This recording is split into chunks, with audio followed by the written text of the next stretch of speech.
నారాయణం నమస్కృత్య నరం చైవ నరోత్తమం దేవీం సరస్వతీం వ్యాసం తతో జయముదీరయేత్. హరి ఓం. పరమేశ్వర స్వరూపమైన సభకి నమస్కారం. నిన్నటి రోజు ఉలూకల బంధన వృత్తాంతం గురించి, అనగా కృష్ణ పరమాత్మని యశోదాదేవి ఒక రోటికి కట్టినటువంటి సందర్భం గురించి మీకు వివరణ చేసి ఉన్నాను. పరమాత్మ చేసినటువంటి లీలలు మహోత్కృష్టంగా ఉంటాయి. అందుకే నిన్నటి రోజు లీలని పూర్తి చేస్తూ పోతనగారు ఒక మాట అంటారు: జ్ఞానులచే మౌనులచే దానులచే యోగ సంవిధానుల చేతన్ పూని నిబద్ధుండగుని శ్రీనాథుడు భక్తియుతుల చేతన్ బోలన్. ఆ భక్తి కలిగినటువంటి వారికి ఈశ్వరుడు లొంగినంతగా అన్యమైనటువంటి వారికి లొంగుతాడా? ఆ భక్తి అనేటటువంటిది జీవితంలో ఉండవలసినటువంటి ప్రధానమైన లక్షణము. ఇప్పుడు ఈ లీల పూర్వభాగం కింద చూడాలి మీరు. ఎందుకంటే యశోదాదేవికి లొంగి కట్టబడడం ఒక ఎత్తు. అంతేనా? కట్టబడడమేనా? లేకపోతే దీని వెనక ఇంకేమైనా ప్రయోజనం ఉంటుందా? కొన్ని వందల వేల సంవత్సరాల క్రితం తనని నమ్ముకున్న ఒక మహాభక్తుడన్న మాటని ఆయన వదిలిపెట్టేయచ్చు, ఈశ్వరుడు వదిలిపెట్టడం. ఈశ్వరుణ్ణి అడిగి ఆయన అనడు, కానీ ఆయన అన్న మాటని ఈశ్వరుడు వదలడు. అది భక్తికి లొంగడం వెంటనే మళ్ళీ ఉంటుంది. అందులోనే దుష్టుల్ని లేదా మనస్సు సరిగ్గా లేని వారిని సంస్కరించడం ఉంటుంది. అందుకే ఈ లూకల బంధన వృత్తాంతము, దాని పక్కనే ఉన్నటువంటి యమలార్జున భంజనము, ఈ రెండూ కూడా నాకైతే వ్యక్తిగతంగా అనిపిస్తుంది, ఈ రెండు లీలల్ని ప్రతిరోజు ఒక్కసారి ప్రతి మానవుడు కూడా ఒక్క 10 నిమిషాలైనా స్మరించాలి అనిపిస్తుంది. స్మరించడానికి మీకేం అభ్యంతరం ఉండదు కదండి. ఒక పూజామందిరంలో కూర్చుని చదవండి అన్నాం అనుకోండి, అంత టైం ఉండదండి అని అనొచ్చు. నేను అది కూడా అంగీకరిస్తాను. ఎందుకంటే ఇవాళ ఉన్నటువంటి ప్రపంచ స్థితిలో ఒక్కొక్కసారి కుదరకపోవచ్చు. ఇవాళ నేనే 9:30కి స్నానం చేశాను. ఎప్పుడూ లేదు అలాగా. 9:30కి స్నానం చేశానంటే అది ఎంత క్షంతవ్యము కాని అపరాధమో మీరు చూడండి. కానీ పరిస్థితి అలా వచ్చింది. 9:30 స్నానం ఏమిటండి, కానీ 9:30కి స్నానం చేశాను. బద్ధకించా, తమోగుణంతోట, లేకపోతే చెయ్యకూడదనా, అలసత్వం వహించానా అంటే పరిస్థితి నా చెయ్యి జారిపోయింది. అలాగే జారిపోయి నాకు స్నానం చేయడానికి టైం దొరకలేదు. 9:30కి స్నానం చేశాను. ఈశ్వరుణ్ణి క్షమించమని 1000 మాటలు అడిగాను. ఈశ్వర, 9:30కి స్నానం చేసి సంధ్యావందనం ఏమిటి? కానీ చేయకుండా ఉండలేక మాధ్యాహ్నిక సంధ్యావందన సమయం అయిపోతుంటే 10 గంటలకి సంధ్యావందనమా, నన్ను క్షమించవయ్యా అని చేశాను. సభ ఈశ్వర స్వరూపం కాబట్టి మీ ముందు నేను ఇవాళ చేసిన దోషం చెప్పుకుంటే నేను క్షమింపబడతానని చెప్పాను. అందుచేత మనకి ఈశ్వరుడు ఒక్కొక్కసారి అన్ని విషయాల్ని భగవానుడు మీరు కూర్చుని చదువుకోండి అనడు. కొన్ని విషయాల్ని స్మరణ చేస్తే చాలు. ఒక్కసారి మనస్సులో స్మరిస్తే వాటికి ఉండేటటువంటి శక్తి అలా ఉంటుంది. అది మన జీవిత పథాన్నే మార్చగలుగుతుంది. అంత గొప్ప లీలలలో ఉలూకల బంధన వృత్తాంతము, భగవంతుడు లొంగినటువంటి ఆ స్థితి. రెండవది యమలార్జున భంజనం. వెంటనే ఒక లీల చూపిస్తారు వ్యాస భగవానుడు. అమ్మ కృష్ణుణ్ణి తీసుకెళ్ళి రోటికి కట్టేసింది. కట్టేస్తే ఆయన విడిపించుకోవడం చేత కానటువంటి వాడిలా నటిస్తున్నాడు. కర్మపాశముల చేత లోకములన్నింటినీ కట్టగలిగినటువంటి పరమాత్మ తాను ఆ కట్టు విప్పుకోలేని వాళ్ళ నటిస్తూ ఏడుస్తూ కూర్చున్నాడు పెరట్లో. కూర్చుంటే అమ్మ తన పనిలోకి తాను వెళ్ళిపోయింది. శిక్ష వేసేసాను కదా కొడుక్కి, రోటికేసి కట్టేశాను కదా, ఇంకెక్కడికి వెళ్ళిపోతాడు? ఆ రోలు లాగలేడు కాబట్టి అలా కూర్చుంటాడు, ఇంకా ఎక్కడికి వెళ్ళాడు. నేను బంధించాను కృష్ణుణ్ణి అనుకుంది. ఆ గోపకాంతలు కూడా చూశారు, సహబాష్, మేము అనుకున్న దానికన్నా చాలా గొప్పగా చేసింది వాళ్ళమ్మ, కట్టగలిగింది రోటికేసి అని వాళ్ళు వెళ్ళిపోయారు. కానీ మీరు ఒక విషయం గమనించాలి, గోపకాంతలు ఎప్పుడూ కూడా కృష్ణుడికి అలా నిజంగా కట్టేస్తే వాళ్ళు ఏం సంతోషపడరు. వాళ్ళు ఎంత బాధపడిపోయేవారో అనవసరంగా చెప్పాం మనం. ఆ కృష్ణుడిని చూడు, ఆ చిన్ని కృష్ణుడిని కట్టేసింది రోటికేసి, ఈ మాత్రానికి కట్టేయాలా, చక్కగా అన్ని చోట్ల తిరుగుతూ ముద్దుగా ఆడుకునేవాడు, అనవసరంగా చెప్పాం మనం అని వాళ్ళు బాధపడేవాళ్ళు. లేకపోతే గోపికా భక్తి అంత గొప్ప భక్తి ఎందుకు అవుతుందండి? అందుకని ఆ రోటికి కట్టి అమ్మ వెళ్ళిపోయింది, ఆయన ఆడుకుంటున్నాడు. ఇప్పుడు ఒక ఆశ్చర్యకరమైన లీల ప్రారంభమైంది. ఇప్పుడు ఆ రోలు లాగుతూ ఆయన ఒక 2 పెద్ద పెద్ద మద్ది చెట్లు పెరిగిపోయి ఉన్నాయి. అవి ఎప్పటి నుంచి పెరిగాయంటే కొన్ని వందల సంవత్సరాల నుంచి పెరిగిపోయి ఉన్నాయి. కాబట్టి వాటి మానులు చాలా స్థిరమైనటువంటి స్థితిలో ఉన్నాయి. వాటిని కూలద్రొయ్యడం అంత తేలికైనటువంటి విషయం కాదు. ఏడుస్తున్నటువంటి కృష్ణ పరమాత్మ ఆ ముందు పాకుతున్నారు. పోతన గారు అన్నారు, గొన్నేనుగు నడిచినట్టు అన్నారు. అంత బలశాలి అయి ఆయన పాకుతుంటే ఆ వెనకాతల రోలు ఈడుచుకొచ్చేస్తున్నాడు ఆయన. ఈ రెండు మధ్య చెట్ల మధ్యలోంచి పిల్లవాడు అటువైపుకి వెళ్ళిపోయాడు. ఈ ఈడుస్తున్నటువంటి రోలు అడ్డం తిరిగింది. అడ్డం తిరిగి ఇది ఈ రెండు మధ్య చెట్లకి అడ్డుపడింది. అడ్డుపడితే రోటికి కట్టబడి ఉన్నాడు కదా, ఆయన ముందుకు వెళ్ళాలంటే రోలు కూడా రావాలి ఆయనతో పాటు. అందుకని గట్టిగా లాగాడు. లాగితే ఇప్పుడు పెద్ద ధ్వనులతో ఆ రెండు వృక్షములలోంచి ఇద్దరు మహాపురుషులు ఆవిర్భవించారు. దీన్ని చూసిన వారెవరు?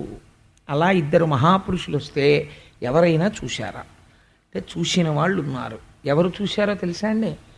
కృష్ణుడితో పాటు ఆడుకుంటున్నటువంటి చిన్నపిల్లలు చూశారు దీన్ని. కానీ ఎప్పుడూ వాళ్ళ మాట ప్రపంచంలో వెంటనే విశ్వసించరు. మహాజ్ఞాని మాటని, లేకపోతే బాలుడి మాటని, పండితుడి మాటని. పండితుడు అంటే పండాహ అంటే మీకు చెప్పాను, పోతన గారు జ్ఞానం కలిగిన వాడు. అలాంటి వాడి మాట లోకం అంతా గబుక్కు నమ్మదు. అలా నమ్మేసింది అనుకోండి, ప్రతివాడు మహాభక్తుడు అయిపోతాడు. ఎప్పుడూ అనుమానం ఉండనే ఉంటుంది, వెనక వెన్నాడుతూనే ఉంటుంది. అది అంత తొందరగా భక్తి కుదురుకుపోవడం అంటే అది జన్మజన్మాంతర అదృష్టం. అలా కుదురుకుంటుందేమో ఎవరికైనా, నేను చెప్పలేను. కాబట్టి అందులోంచి ఇద్దరు మహాపురుషులు బయటికి వచ్చారు. ఇప్పుడు వాళ్ళు స్తోత్రం చేస్తున్నారు. ఎవరిని స్తోత్రం చేస్తున్నారు? తన కట్లు తాను విడిపించుకోలేక అమ్మ రోటికి కట్టేస్తే ఆ రోలు లాగుతూ ఏడుస్తున్నటువంటి చిన్నపిల్లాన్ని స్తోత్రం చేస్తున్నారు. ఇలా ప్రపంచంలో ఎక్కడైనా ఉంటుందా? వెంటనే ఏమనాలి వాళ్ళు? వీడి ఈశ్వరుడు ఏమిటండి, వీళ్ళాగితే మేము బయటికి రావడం ఏమిటి, ఇంతకన్నా ఇంకేదో హేతు ఉండుంటుంది, అందువల్ల మేము బయటికి వచ్చామనాలి. వాళ్ళు అలా అనలేదు.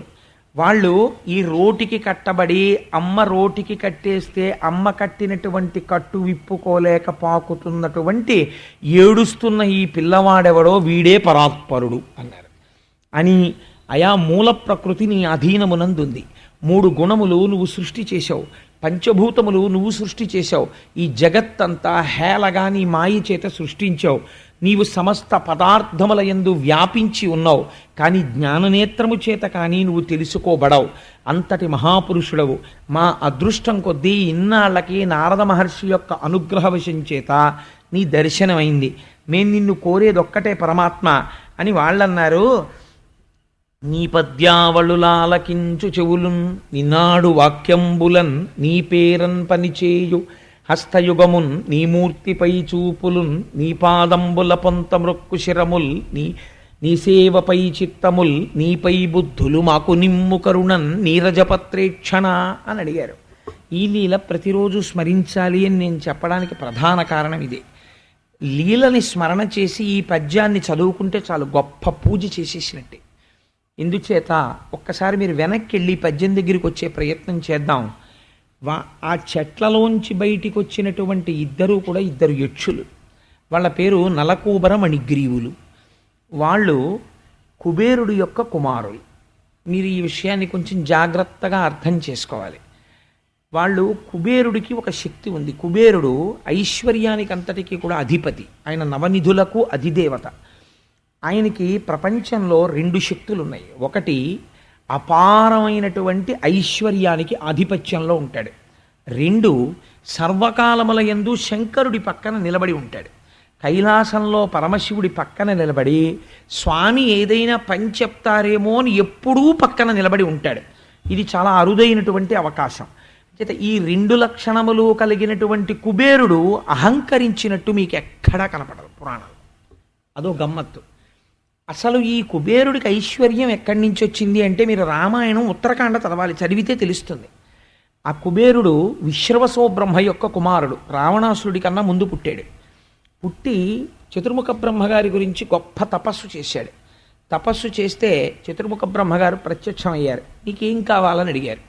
అడిగితే అయ్యా నాకు దిక్పాలకత్వం కావాలి అని అడిగాడు ఆయన. నీకు దిక్పాలకత్వం ఇస్తున్నాను, నువ్వు ఉత్తర దిక్కున శంకరుడి పక్కనే ఉండి నవనిధులకు అధిపతివై ఉంటావు, అటువంటి కుబేరుడని నిన్ను పిలుస్తారు, నీకు ఆ స్థితినిస్తున్నాను అన్నాడు. ఆయన ఒక్కసారి జీవితంలో పొరపాటు జరిగింది. హిమవత్ పర్వత ప్రాంతంలో పార్వతీదేవి వెడుతుండగా ఆవిడ యొక్క సౌందర్యాన్ని చూసి తెల్లబోయి ఎవరి కాంత అని అమ్మవారిని అమ్మ దృష్టితో కాకుండా ఒక స్త్రీ శరీరాంతర్గత సౌందర్య భావనతో చూశాడు. దానివల్ల ఆయనకు ఒక కన్ను మెల్లకన్ను అయిపోయింది కుబేరుడికి. అందుకే కుబేరుడికి కన్ను మెల్లకన్నుగా ఉంటుంది. అది తప్ప ఆయన విశ్రవసోబ్రహ్మ తండ్రి గారు ఎలా చెప్తే అలా ప్రవర్తించేవాడు. ఆఖరికి దక్షిణాన కాంచన లంకని తమ్ముడికి విడిచిపెట్టేయంటే విడిచిపెట్టేశాడు. విడిచిపెట్టి ఉత్తర దిక్కుకు వెళ్ళిపోయి మళ్ళీ తను వేరే కట్టుకున్నాడు. తను తపస్సుతో సంపాదించుకున్న పుష్పక విమానాన్ని రావణాసురుడు ఎత్తుకుపోతే మారు మాట్లాడలేదు. అంతటి మహానుభావుడు కుబేరుడు. అటువంటి కుబేరుడు తపస్సు చేసినవాడు కనుక ఐశ్వర్యము వలన కుబేరుడు మదించినట్లు మీకు ఎక్కడ కనపడదు. మీరు ఈ విషయాన్ని చాలా జాగ్రత్తగా గమనించాలి. జీవితంలో ఒక ఆయన చాలా కష్టపడి సమున్నత స్థితికి వెడతాడు. అలా వెళ్ళినవాడు కోటీశ్వరుడు కానివ్వండి, ఆయన ఇంటి ముందు నిలబడి ఏనుగులు తొండములెత్తి ఘీంకరించనివ్వండి, ఆయన ఐశ్వర్యము పెరుగుతూనే ఉంటుంది. కారణం ఏమిటో తెలుసా అండి? ఆయన కటిక దరిద్రుడవచ్చు, ఎందుకు పనికి మాలినవాడవచ్చు, భగవద్భక్తుడు కనపడితే వంగి అవతల వారి పాదములు పట్టి నమస్కరించగలడు. ఈ ఐశ్వర్యం ఇక్కడ ఎంతకాలం ఉంటుందో ఇంట్లో ఐశ్వర్యం అంతకాలం ఉంటుంది. ఇలా ఎందుకు ఉండగలడంటే ఆయనకి లోపల తపస్సు ఉంది. కానీ ఇంత ఐశ్వర్యానికి మాత్రమే వారసత్వం పొంది తండ్రి సంస్కృతికి వారసత్వం పొందలేకపోయారనుకోండి కొడుకులు, వాళ్ళు ప్రమాదంలోకి వెడతారు. ఇదే ఇక్కడ వచ్చినటువంటి పెద్ద చిత్రమైనటువంటి విశేషం. నలకూబరమణిగ్రీవులు కుబేరుని యొక్క కుమారులు.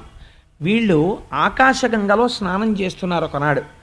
ఎటువంటి స్నానం చేస్తున్నారు అంటే, స్నాతకం చేసేటప్పుడు పురుషుడికి ఒక ప్రమాణం చేయించుకుంటాడు మామగారు, నువ్వు ఎప్పుడూ దిగంబరంగా స్నానం చెయ్యకూడదు, అలా అయితేనే నీకు పిల్లనిస్తానంటాడు. అంటే మనకి సంస్కృతం తెలియదు కాబట్టి గొడవ లేదు.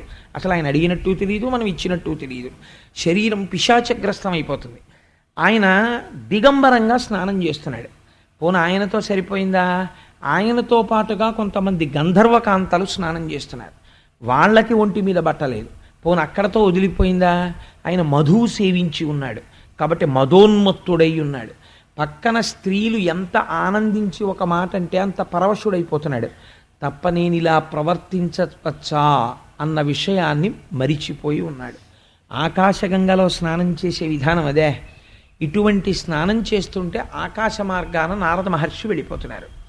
వెళ్ళిపోతుంటే గంధర్వకాంతలకి బుద్ధి కలిగింది. వాళ్ళు గబగబా ఒడ్డుకొచ్చి వస్త్రాలు కట్టుకుని నారద మహర్షికి నమస్కరించారు. ఈ నలకూబరమణిగ్రీవులు మాత్రం దిశములతో లేచి అక్కడ నిలబడ్డారు. నిలబడి నారద మహర్షికి ఇలా రెండు చేతులెత్తి నమస్కారం కూడా చెయ్యలేదు. పెద్దల పట్ల అవిధేయత మంచి పద్ధతి కాదు. పెద్దల మాట యందు, పెద్దల ప్రవర్తన యందు, వారి యందు గౌరవాన్ని కలిగి ఉండాలి.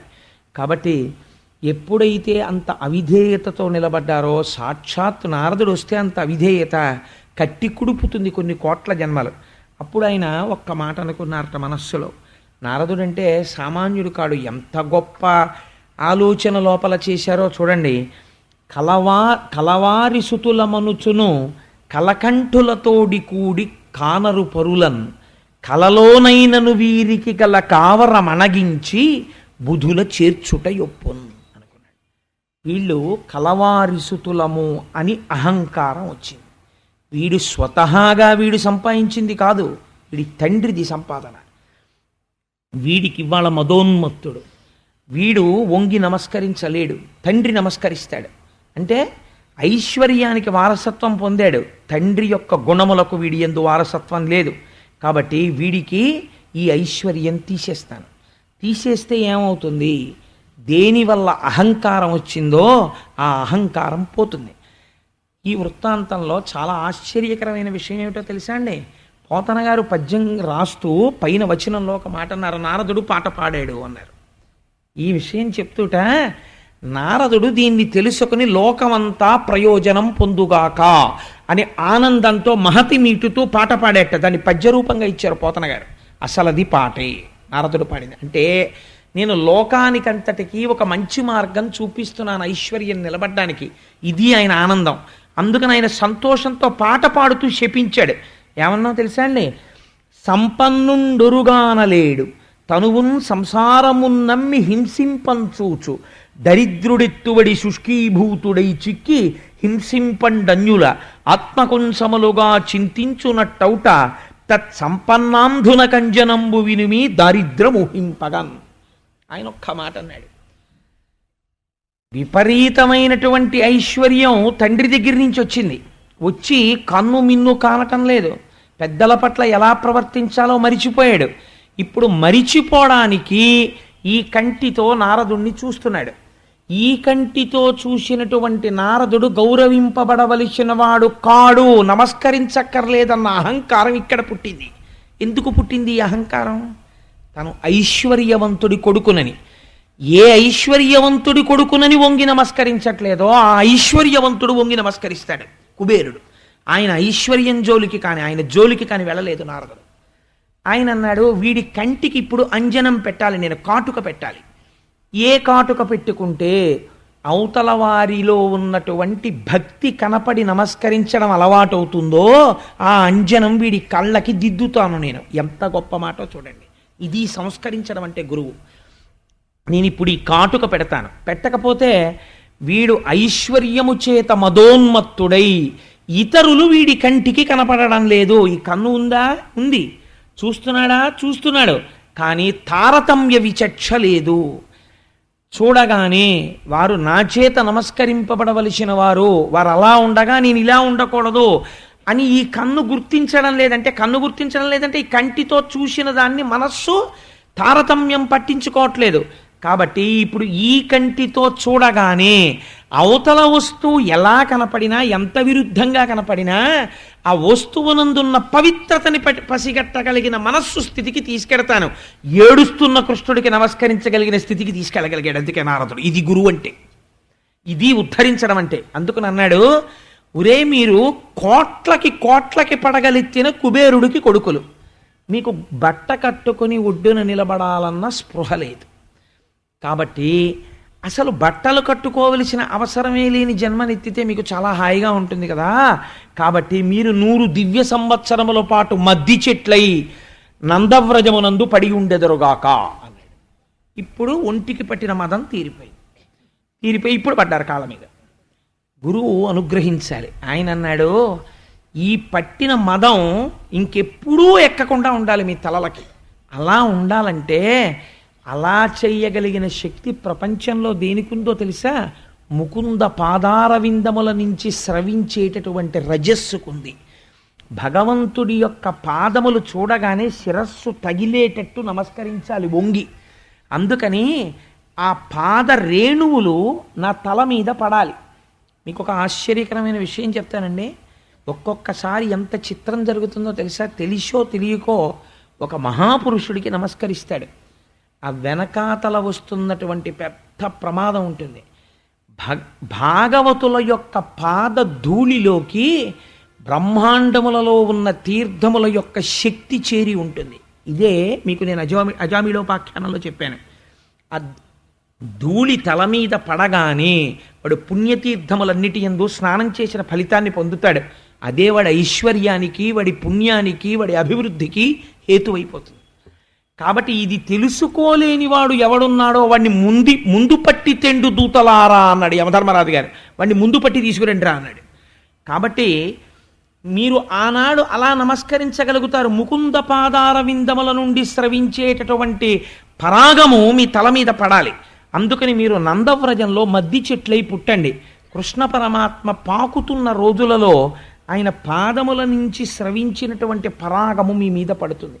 పడితే చెట్ల రూపంలో ఉన్న మీరు చెట్ల శరీరాన్ని వదులుతారు. మళ్ళీ మీ యథారూపములను పొంది మీరు యక్షలోకానికి చేరుకుంటారు. చేరుకుని మళ్ళీ మీ సంపత్తిని, మీ సౌఖ్యాన్ని మీరు పొందుతారు అని అనుగ్రహించాడు. పెద్దలు ఇచ్చేటటువంటి శాపాన్ని అందుకే శాపం అనరు, శాపానుగ్రహము అంటారు. అది జీవితాన్ని మారుస్తుంది. అలా మార్చగలిగినటువంటి కోపమై ఉండాలి పెద్దలది, తప్పించి అవతల వాడిని పాడు చేసే కోపం కాకూడదు. అవతలవాడి యొక్క మార్గంలో వాడు ఎక్కడ పొరపాటు పడుతున్నాడో ఆ పొరపాటు అవతలవాడు గుర్తించేందుకు ఆ కోపం పనికి రావాలి. గుర్తించాడు అనుకోండి, వెంటనే కుబుసం వదిలినట్టు వదిలిపెట్టేయాలి. పాము కుబుసం ఎలా వదులుతుందో అలా వదిలేయాలి. ఎందుకని అయిపోయిందంటే దాని ప్రయోజనం, అతను సంస్కరింపబడ్డాడు, అతను అందుకున్నాడు ఆ మార్గాన్ని, వదిలేయాలి. వెంటనే అనుగ్రహించేస్తారు. అందుకే నీకు ఇంత గొప్ప శక్తి కలుగుతుంది, నువ్వు మళ్ళీ ఈ స్థితిని పొందుతావు అని ఆనాడు నారద మహర్షి శాపానుగ్రహమును కటాక్షించారు. కాబట్టి ఇప్పుడు ఏమైంది అంటే ఈ 2 చెట్లు పడిపోయి ఈ 2 చెట్ల మధ్యలోంచి పైకొచ్చినటువంటి ఆ 2 చెట్ల మధ్యలోంచి ఏడుస్తున్న చిన్ని కృష్ణుణ్ణి చూశారు వాళ్ళు. చూసి ఏమంటున్నారు, ఇంతకుముందు నారదుణ్ణి నారదుడిగా చూశారు వాళ్ళు, చూసి నమస్కరించలేదు. ఇప్పుడు ఎవరిని చూశారు, ఏడుస్తున్న కృష్ణుణ్ణి చూశారు. ఎందుకు ఏడుస్తున్నాడు, తనకి కట్టినటువంటి కట్టు విప్పుకోలేక ఏడుస్తున్నాడు. తనకి కట్టిన కట్టు విప్పుకోలేక ఏడుస్తున్నటువంటి కృష్ణుడు తమని శాపం నుంచి ఉద్ధరించగలిగిన కృష్ణుడా?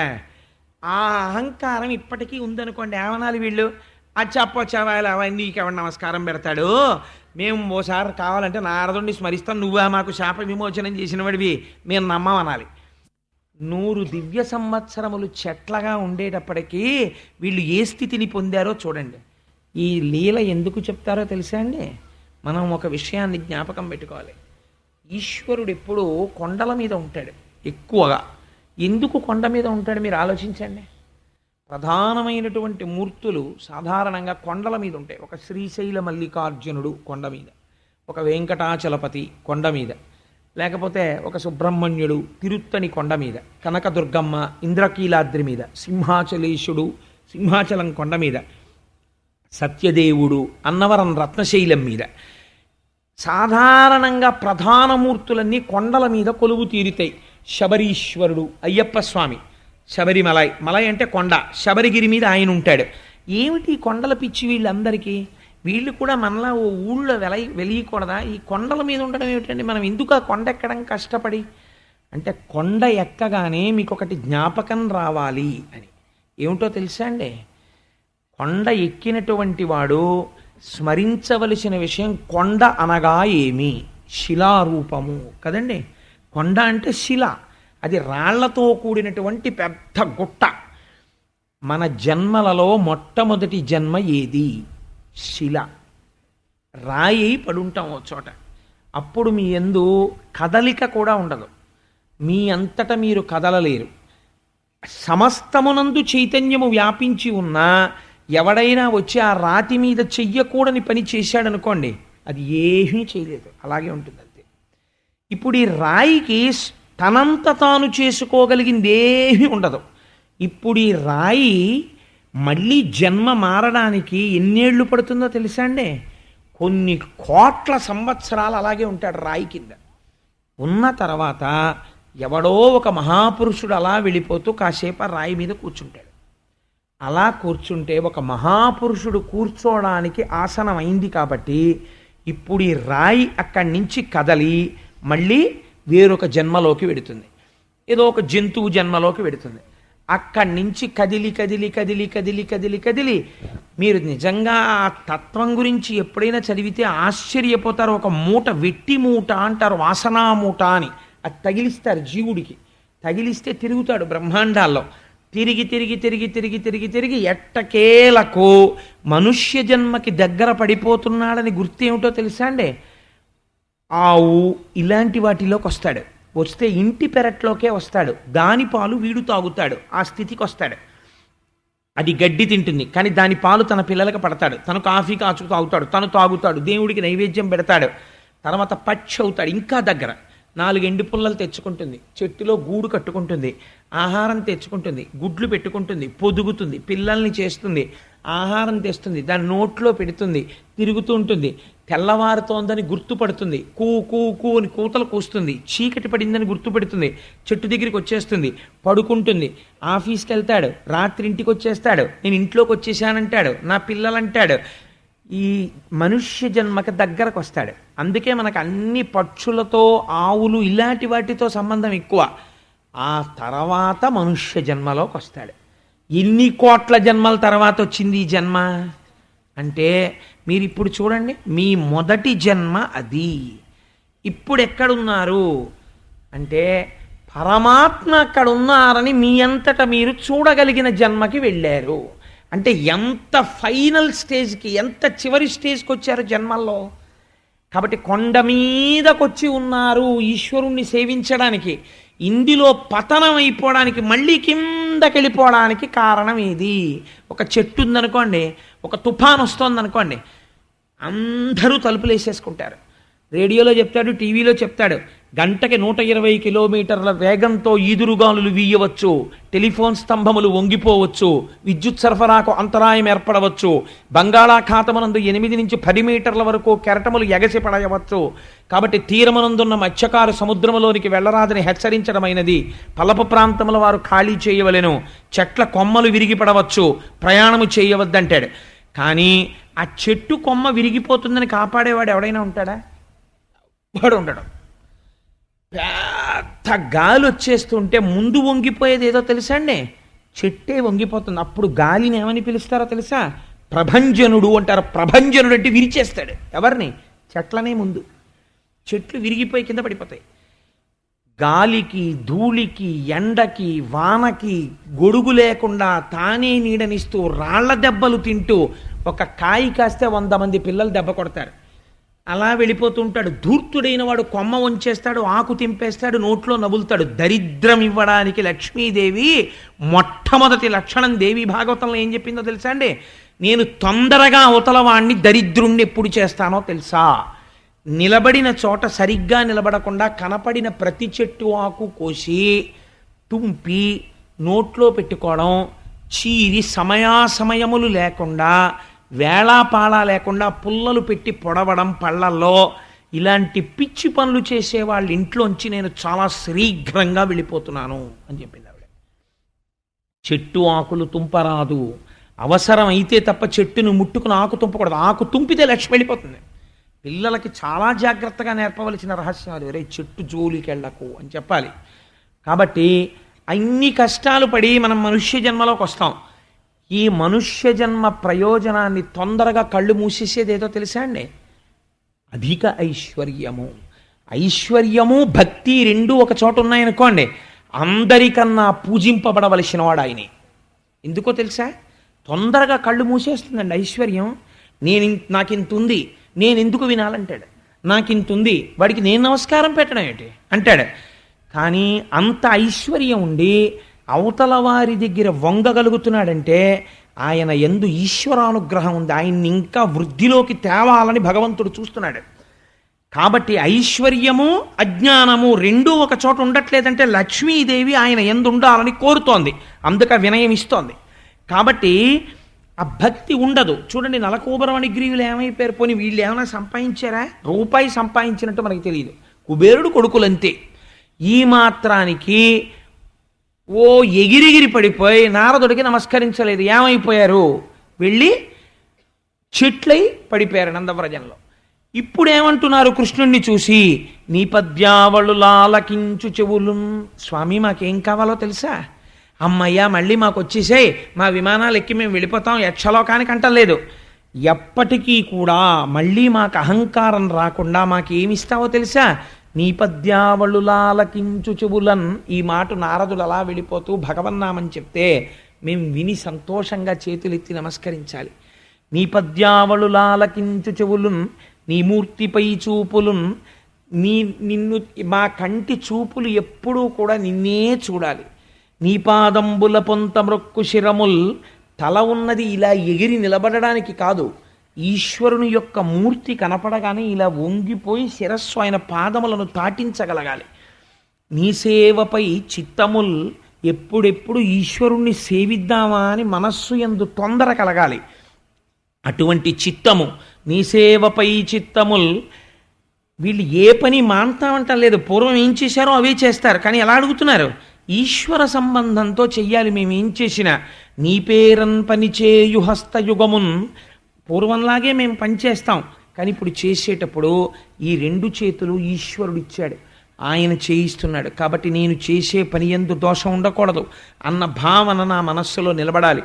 నీ పేరన్ పనిచేయు హస్తయుగమున్ నీ మూర్తిపై చూపులున్ నీ పాదంబుల పొంత మృక్కు శిరముల్ నీ సేవపై చిత్తముల్ నీపై బుద్ధులు మాకు నిమ్ము కరుణన్ నీ గురించి ఆలోచించగలిగినటువంటి బుద్ధిని, నిన్ను సేవించగలిగినటువంటి నిశ్చయాత్మకమైనటువంటి శక్తిని, మళ్ళీ అందులో తడబాటు రాకుండా, వైక్లభ్యం లేకుండా, ఇవన్నీ నిజమా చెయ్యాలా అన్న అనుమానం లేకుండా నిశ్చయాత్మకమై ఇది నమ్మదగినదే అన్న బుద్ధిని ఈశ్వర మాకు కటాక్షించు అని అడిగారు.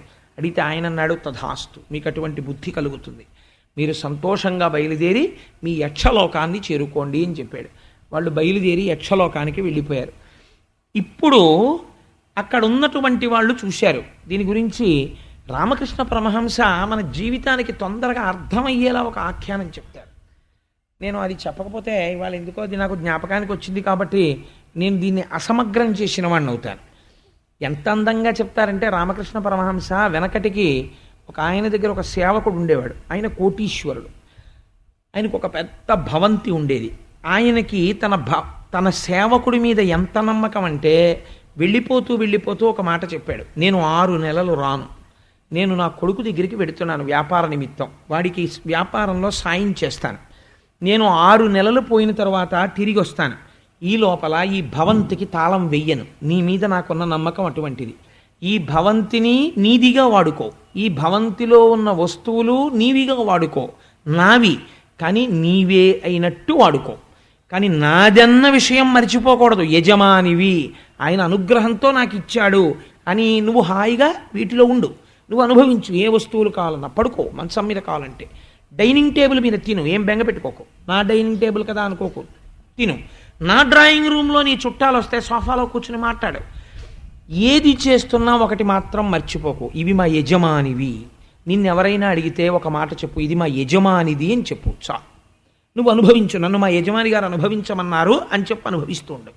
ఒక్కటి మాత్రం నువ్వు చెయ్యకు, మన ఇంటి పెరటి జలాశయమునందు నేను రంగురంగుల చేపల్ని ఎక్కడెక్కడ నుంచో తెచ్చి ప్రేమగా పెంచుకుంటున్నాను, ఆ చేపల జోలికి వెళ్ళడము కానీ చేపలు పట్టడము కానీ ఎప్పుడూ చేయకు, ఇది మాత్రం నీకు నిషిద్ధం అని చెప్పాడు ఆయన. 6 నెలలు కదా రాడు యజమాని, చాలా సంతోషం వచ్చింది. అబ్బా, మా యజమాని గారి డ్రాయింగ్ రూమ్లోకి, బెడ్రూమ్లోకి ఏసీ గీసీ అన్నీ నేను వాడుకోవచ్చు, ఇలాంటి యజమాని ఎక్కడ ఉంటాడు, నా కారు కూడా వాడుకోవచ్చు చెప్పేశాడు.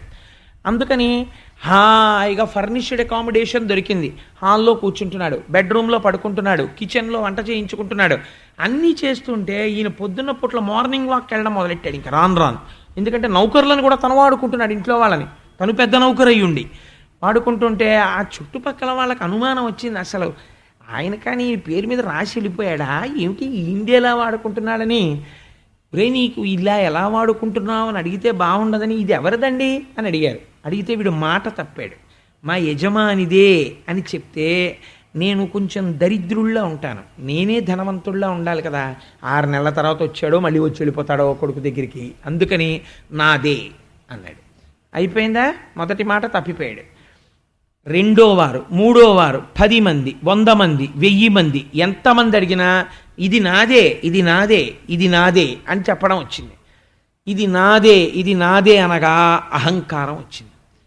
తనదే అన్నంత అహంకారము పొటమరించేసింది. యజమానున్నాడు, మర్చిపోయాడు.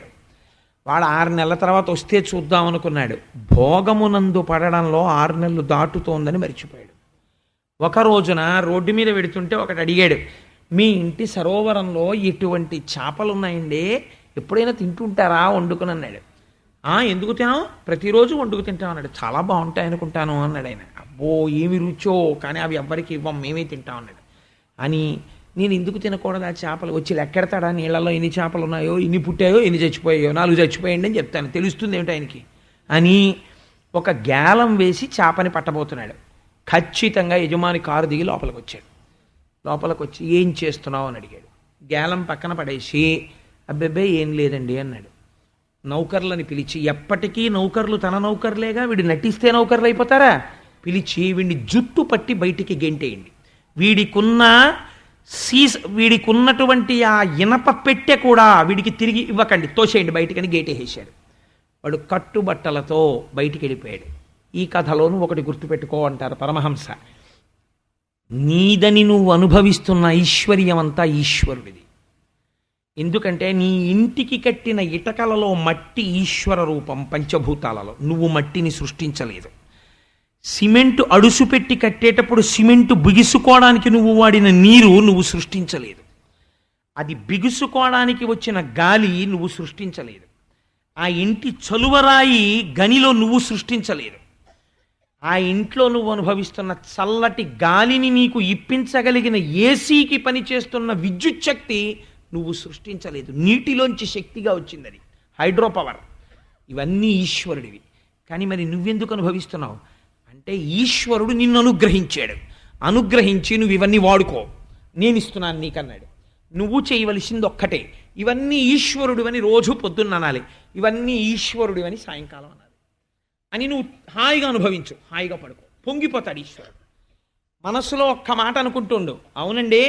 పెద్దల దగ్గరికి వెళ్ళినప్పుడు ఒక మాట అంటుండాలి, అవును అంతా ఈశ్వరానుగ్రహం అండి, ఇవాళ నేను ఇలా సంతోషంగా ఉండగలిగాను అనగలగాలి. అనగలిగితే సర్వేశ్వరుడు సంతోషిస్తుంటాడు, ఇంకా వృద్ధిలోకి తీసుకొస్తుంటాడు. ఈశ్వరుడు ఒక నియమం పెట్టాడు, అమాయకులు కదా, చేపలు కదా, నీళ్లల్లో ఉంటాయి కదా అని పట్టవద్దని చెప్పాడు. తననే నమ్మిన భక్తులున్నారు, వాళ్ళ జోలికి మాత్రం వెళ్ళవద్దని చెప్పాడు. ఇంత ఉంది కదా అని వాడి ఒక్క జోలికి, ఒక్క చాప జోలికి వెళ్ళావా గేటు బయటికి తోసేస్తాడు. ఒక్క చాప పట్టబోయాడు, చాప దొరకక ముందే యజమాని వచ్చి బయటికి తోసేశాడు. ఈశ్వర భక్తుల జోలికి వెళ్ళకు. ఈ కథలో నీకు అర్థం అవ్వాలా ఐశ్వర్యం ఎలా అనుభవించాలో అని అడిగారు రామకృష్ణ పరమహంస. ఎక్కడ పోతనగారి భాగవతం, ఎక్కడ వ్యాస భాగవతం, ఎంత అందమైన లీలని రామకృష్ణ పరమహంస ఎంత చక్కటి ఆఖ్యానానికి కుదించారో చూడండి. అందుకే నాకు రామకృష్ణ పరమహంస అంటే ప్రాణం. నాకు ఇన్ని ప్రాణాలు, ఒక రామకృష్ణ పరమహంస, ఒక రమణ మహర్షి, ఒక చంద్రశేఖర్లు, అవన్నీ నా ప్రాణాలే. కాబట్టి ఈ మాట చెప్పి, ముక్తులరై నారాయణ భక్తులరై పరమసాధు భావశ్రీ సంసక్తులరై సురలోక వ్యక్తులయ్యదరునాదు వాక్యము కథనన్. నారదుడి యొక్క అనుగ్రహం చూడండి. మీరు నా పట్ల అపచారం చేస్తే చేశారు, కానీ ఈ శాపానుగ్రహం వల్ల ఉత్తరోత్తర మీరు మోక్షాన్ని పొందుతారు, నారాయణ భక్తులవుతారు, అపారమైన ఐశ్వర్యంతో ఉంటారు. ఐశ్వర్యము పోవడానికి కారణమును మీరు గుర్తుపడితే ఐశ్వర్యము మిమ్మల్ని ఎప్పటికీ బాధించదు. చాలామందో తెలివి తక్కువ మాట అంటారు, ఐశ్వర్యం ఉన్నవాళ్ళు భగవద్భక్తులు కాలేరు. పచ్చి తప్పు. ఐశ్వర్యం ఉన్నవాడు భగవద్భక్తుడు కాగలడు. ఎప్పుడు చిన్న కిటుకు తెలుసుకుంటే చాలు. తాళం చెవిని ఇటుపక్కకి ఎన్ని మాటలు తిప్పినా తాళం ఊడదు, ఇటు తిప్పితే తాళం ఊడిపోతుంది. స్విచ్ని ఎంత పైకి ఇలా ఎత్తినా లైట్ వెలగదు, ఇలా అంటే లైట్ వెలుగుతుంది. ఎంత ఐశ్వర్యాన్ని తాను అనుభవిస్తున్నా ఇది ఈశ్వరానుగ్రహం అని మనస్ఫూర్తిగా అనగలిగితే, ఈశ్వరుడు ఏ భక్తుల వెంట తిరుగుతుంటాడో ఆ భక్తులకి వంగి నమస్కరించగలిగితే నువ్వు చేపల జోలికి వెళ్ళటం లేదు, యజమానిని మరిచిపోలేదు. నువ్వు ఎప్పటికీ ఐశ్వర్యమును అనుభవిస్తూనే ఉంటావు, ఆనందముగా ఉండగలవు అని మనకి జీవితంలో ఒక మహోత్కృష్టమైన సందేశాన్ని అందించినటువంటి లీల ఈ లీల.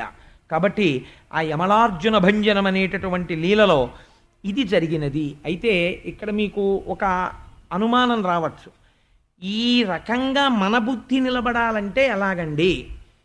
ఇదే కృష్ణ పరమాత్మ నలకూబర మణిగ్రీవుల చేత పలికించాడు. అందుకే నేనన్నా ఈ లీల స్మరించి ఒక్కసారి నమస్కారం చెయ్యాలని. దశమస్కంధంలో లీలలు జీవితాన్ని ఉద్ధరిస్తాయని పెద్దలండానికి కారణం ఇదే. ఇప్పుడు ఈ లీల విన్నాక మీకు ఐశ్వర్యం కలగకుండా ఎలా ఉంటుంది? నేర్చుకోవలసి, నాకు తెలుసండి ఎందరో పెద్దలు ఇప్పటికీ ప్రతిరోజు పూజలు ఈ పద్యం చెప్తారు.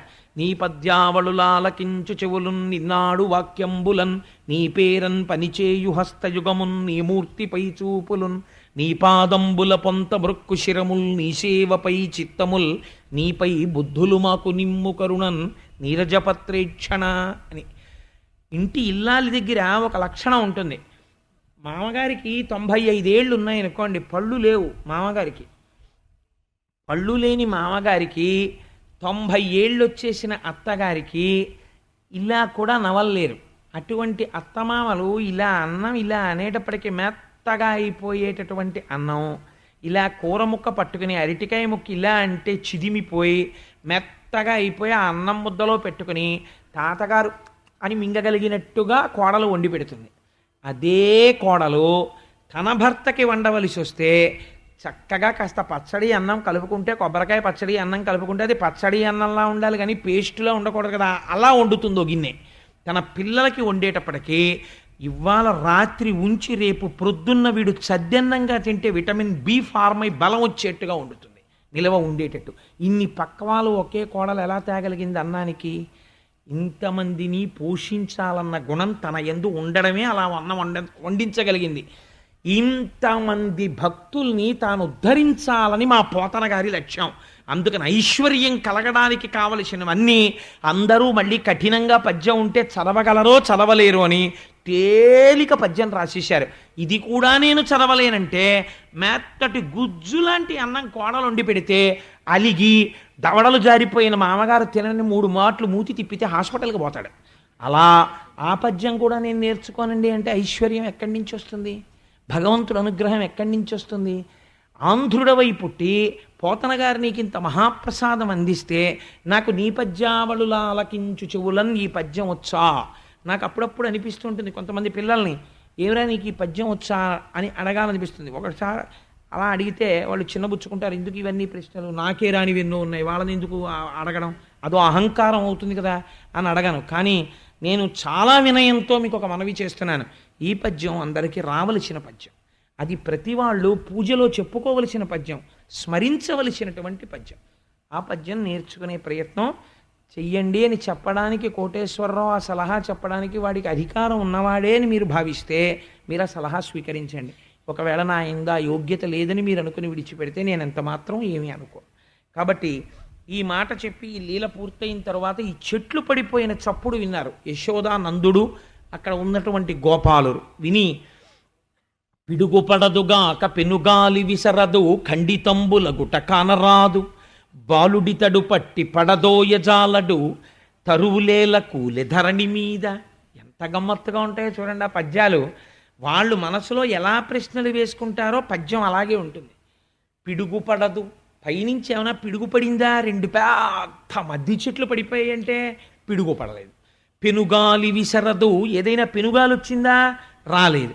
ఖండితంబుల గుట కానరాదు, పోని ఎవరైనా గోడ దూకొచ్చి గండ్రగొడ్డలతో నరికారా?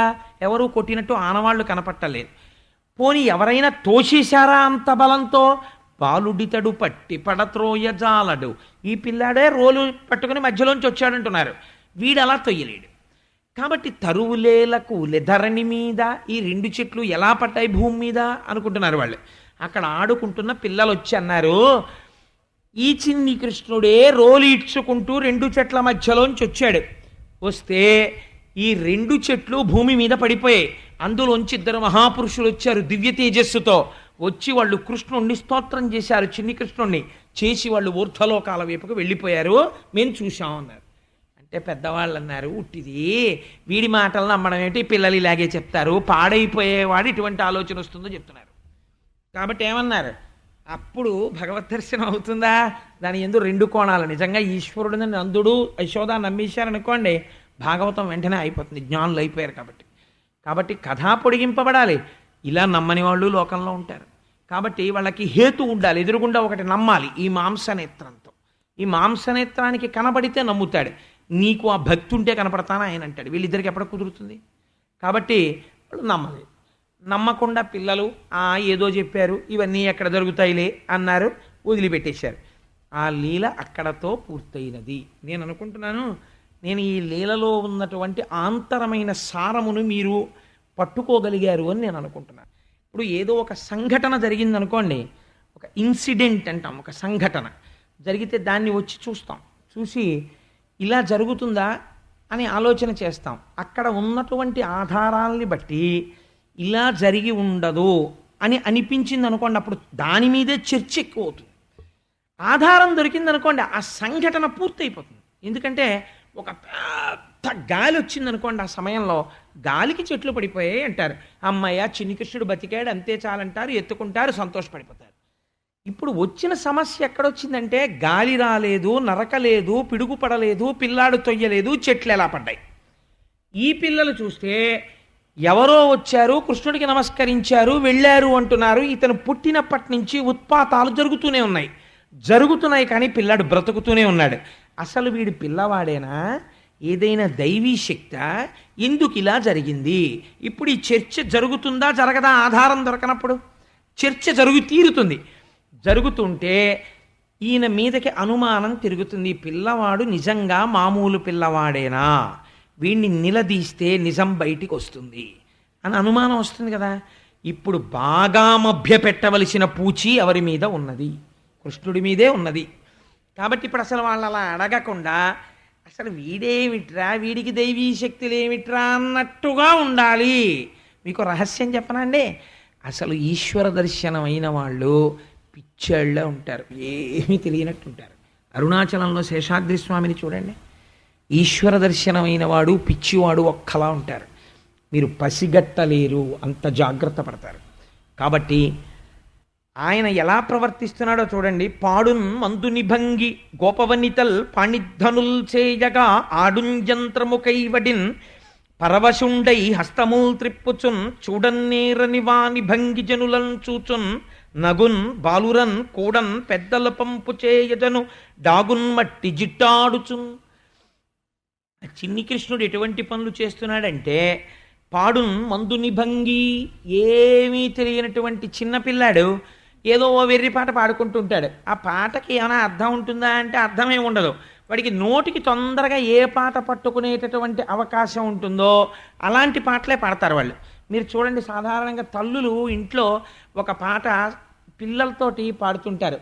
చిట్టి చిలకమ్మ అమ్మ కొట్టిందా, గూట్లో పెట్టావా, జాంపండిచ్చిందా, గుటుక్కు మింగావా అంటాడు. మీరు పిల్లల దగ్గరికి వెళ్ళి నానా ఒక పాట పాడు అన్నారు అనుకోండి, అదిగో అల్లదిగో శ్రీహరివాసమో అని వాడేమండవు. వాడు ఏమంటాడు, రే నాన్న ఏదైనా పాట పాడు, నీకు ఏదో పాట వచ్చింది కదా అంటే, ఇదేంటి చిట్టి చిలకమ్మ అమ్మ కొట్టిందా, గూట్లోకి వెళ్ళావా, పండు ఇచ్చిందా, గుటుక్కు మింగావా అని వాడు సంతోషపడిపోతాడు. ఈ పాటకి వ్యాఖ్యానం చేయండి అన్నారు అనుకోండి, దానికి వ్యాఖ్యానం ఏముంటుందండి? పిల్లాడు వాడికి అది తొందరగా అర్థం అవుతుంది. వాడి మనస్సుని ఓ పండు, ఏదో చిట్టి చిలకమ్మ, ఆ చిట్టి చిలకమ్మని అమ్మ కొట్టింది, ఆ చిట్టి చిలకమ్మ కోపం వచ్చి గూట్లోకి వెళ్ళిపోయింది, అమ్మకి బాధేసింది, ఓ జాంపండు అట్టుకొచ్చింది, తినవేయింది, చిట్టి చిలకమ్మ కోపం మర్చిపోయింది, ఇలా కొరుక్కు తినడం అనేసి గుటుక్కని మింగేసింది, అంతే ఆ పాట. పిల్లవాడు ఆడుకోవడానికి బాగుంటుంది, అంతే ఆ పాట. కాబట్టి ఇప్పుడు ఈ పిల్లలు పాడుకునే పాట విని ఆహాహా ఏమి పాట అండి, ఏమంటే కాగితం పెన్ను ఉందా, రాసుకుంటాను, రోజు పారాయణ చేసుకుంటానని ఎవడని అడుగుతాడు? అది ఎవడు అడగడు. ఎందుకు అడగడంటే అది పిల్లాడి పాట, అవి పిల్లల పాటలు అంతే. చందమామ రావే, జాబిల్లి రావే, కొండెక్కి రావే, గోగుపూలు తేవే అని పిల్లల పాటలని పూర్వం ఉండేవి. ఇప్పుడన్నీ టీవీ సీరియల్ పాటలే కదా, అందుకని అసలు అవేం లేవు. ఇప్పుడు చక్కగా అమ్మ గిన్నెలో పెట్టుకుని ఆ చందమామను చూపించి, చందమామ రావే, జాబిల్లి రావే, కొండెక్కి రావే, గోగుపూలు తేవే అని మా పిల్లాడికి పెరుగన్నం తేవే అంటుంటే నిజంగా చందమామ వస్తాడన్నట్టుగా వాడు అవన్నీ వింటూ చక్కగా తినడంలో, వాడికి ఆ చంద్రబింబం వంక చూడడంలో చంద్రమా మనసోజాత, మనస్సు పరిపుష్టమయ్యేది ఆ చంద్రుణ్ణి చూసి. భగవంతుని యొక్క, పరమశివుని యొక్క అష్టమూర్తుల్లో చంద్రుడు ఒకడు. భౌరంభాంశ నలో నిలోంబర మహార్నాథో హిమాంసు పుమాన్ ఇత్యాభాతి చరాచరాత్మకమిదం యస్యైవ మూర్త్యష్టకం. ఆ చంద్రుడి వంక చూస్తూ అన్నం తినడంలో వీడి మనస్సు చాలా గొప్ప మనస్సు అయ్యేది. అది ఎంత గొప్ప మనస్సు అంటే, ఓ ఇల్లు కట్టేవాడు, 10 మందిని పిలిచేవాడు, అన్నం పెట్టేవాడు, ఉపయోగపడేవాడు, తాను తరించేవాడు, 10 మందిని తరింపచేసేవాడు. ఎందుకని? చిన్నప్పుడు అమ్మ చందమామని చూపించి పెట్టినటువంటి అన్నం వాడి మనస్సునంత పరిపుష్టం చేసింది. భయంకరంగా ఇలా ఆడవాళ్లే ఇలా మొహం పెట్టి ఇలా తాళ్ళు లాగేసి, తప్పెట్లు లాగేసి, విలన్ల కిందుండి భయంకరంగా ఉన్నటువంటి సీరియల్స్ చూపిస్తూ వాడికి ముద్ద పెడుతుంటే, అమ్మ మాట్లాడదు, వాడు మాట్లాడు, భయంతో చచ్చిపోతూ వాడు ఇలా చూస్తూ వాడు ఆ ముద్ద తింటుంటే, వాడు హంతకుడు, వాడొక దేశద్రోహి, వాడొక దొంగసారా అమ్మేవాడు అవ్వకపోతే ఏమవుతాడండి? మీరు చూపించి పెట్టింది అది, వాడు అదే అవుతాడు. అంతేగాని మీరు విత్తనం ఓటేసి చెట్టు ఒకటి రమ్మంటే వస్తుంది ఏంటి? మీరు ఎప్పుడన్నా చందమామను చూపించి అన్నం పెట్టారా? మీరు అన్నమే పెట్టలేదు, మీరు చూపించింది సీరియల్ చూపించారు, అదే వాడవుతాడు. ఆ సీరియల్లో ఉన్న పాత్రలన్నీ మీరు ఎవరిని చూడండి, అనొకడు అలా ఉంటారు. డైరెక్ట్ చేసిన వాడు ఒక్కడు ఇలా టేబుల్ మీద చెయ్యేసి నవ్వుతూ ఉంటాడు, మిమ్మల్ని అందరినీ నాశనం చేసేసానని. కాబట్టి అలాంటివి చూపించి పిల్లాడికి అన్నం పెడితే వాడు ఎలా వృద్ధిలోకి వస్తాడు? వాడు నాశనమే అవుతాడు. కాబట్టి ఇది భాగవతంలో పోతన గారు అంతర్లీనమైన ప్రతిపాదన. పాడున్మందుని భంగి, పిల్లవాడు పాడుతున్నాడంటే ఆ పిల్లవాడి పాటకి ఏమైనా అర్థం ఉంటుందా అంటే వాడు పిల్లవాడు అని తెలియడానికి పనికొస్తుంది అంతే. పిల్లాడి పాట ఎందుకు వింటామంటే అబ్బో పిల్లాడు ఎంత బాగా పాడుతున్నాడో అంటాం. పిల్లవాడది పాడకుండా దుష్కరం నిష్ప్రతిద్వంద్వం చికీర్షం కర్మవానర అన్నాడు అనుకోండి, వెంటనే గోపాలకృష్ణ గారి దగ్గరికి వచ్చి మా అబ్బాయి ఏమిటోనండి 3 ఏళ్లవాడు సుందరకాండలో కఠినమైన శ్లోకాలు చెప్తాడు, ఓసారి రేపు భాగవతంలో ఓ అరగంట ముందు మా వాడు పద్యాలు పాడతాడని స్టేజ్ ఎక్కిస్తారు. అంతేగాని వీడు పిల్లాడండి అనరు, బాల మేధావి అంటారు అప్పుడు కదండి. పిల్లవాడు పిల్లవాళ్ళే ఉండాలి. కాబట్టి ఇప్పుడు కృష్ణుడు ఏం చేస్తున్నాడు? ఆ ప్రతిపాదన ఒక్కొక్క మాటలో అంత గాంభీర్యం ఉంటుంది. పాడున్ మందుని భంగి, పిల్లలు ఎలా ఆడుకుంటూ పాడుకుంటారో అలా పాడుకుంటున్నాడు. ఇప్పుడు ఆయన్ని చూస్తే ఏమిట్రా వాడేమిట్రా అంత తెలివైన వాడా, వాడు 2 మద్ది చెట్లు తోసేశాడా, ఈశ్వరుడా అని ఎవరికైనా అనుమానం వస్తుందా? రాదు. గోపవనితల్ పాణిధనుల్ చేయగా ఆడున్ జంత్రముకైవడిన్, గోపవనితలందరూ చుట్టూ చేరి ఇలా ఇలా తాళం వేస్తుంటే దానికి ఏమీ లేదు, ఉట్టిన ఇలా తప్పట్లు జరిచేట. ఎంత జాగ్రత్తగా రాశారో చూడండి పోతన గారు. ఉట్టిన ఇలా అన్నారు. ఇలా అంటుంటే ఆ కాళ్ళకి అమ్మ గజ్జెలు పెట్టింది, ఆ కాళ్ళ గజ్జెలు చిందులు వేసేటట్టుగా హస్తంబులం త్రిప్పుచున్, తను ఇలా ఇలా చేతులు తిప్పుతూ జంత్రము కైవడిన్, యంత్రం ఆడినట్టుగా. నాట్యం అనలేదు పోతన గారు. నాట్యం అయితే ఇది చాలా హృద్యముగా ఉంటుంది. నిన్న రాత్రి మనం చూసినట్టు అది ఏదో ఈ కాలు వేయడం, ఈ కాలు ఎత్తడం, ఈ చేయి తిప్పడం, ఈ చేయి తిప్పడం, ఈ చేతికి వేసిన కంకణాలు మోగడం, కాళ్ళ గజ్జెలు మోగడం, వాళ్ళు ఇలా తప్పట్లు కొట్టడం, ఈయన ఆడుతూ ఉండడం. ఇంత అమాయకత్వంలో ఉన్న పిల్లాడిని చూసి ఇన్ని దైవీ శక్తులు ఉన్నవాడని ఎవరనుకుంటారు? అందుకని హస్తంబులం త్రిప్పుచున్ చూడన్నేరని వాని భంగి జనులం చూచున్. ఇదో చాలా నిజంగా పోతన గారు మహానుభావుడు ఎక్కడ చూశారో ఎప్పుడు చూశారో కానండి. చంటి పిల్లల దగ్గర ఒక లక్షణం ఉంటుంది. వాడు ఏదో ఆడుకుంటున్నాడు అనుకోండి, కింద బోల్డ్ అన్ని బొమ్మలు పెట్టుకుని ఆడుకుంటూ ఉంటాడు. వాడు ఏదో ఆడుకుంటుంటే ఆడుకునేటప్పుడు కూడా ఒక గమ్మత్తు ఉంటుంది. మీరు ఎప్పుడైనా పిల్లల్ని గమనించండి, వాడు బాగా తాదాత్మ్యత పొంది ఆడుకుంటున్నాడు అనుకోండి, ఏదో ఇల్లు కట్టుకుంటున్నాడు అనుకోండి, వాడు ప్లాస్టిక్ ముక్కలన్నీ చేర్చి వాడు నోరు తెరిచి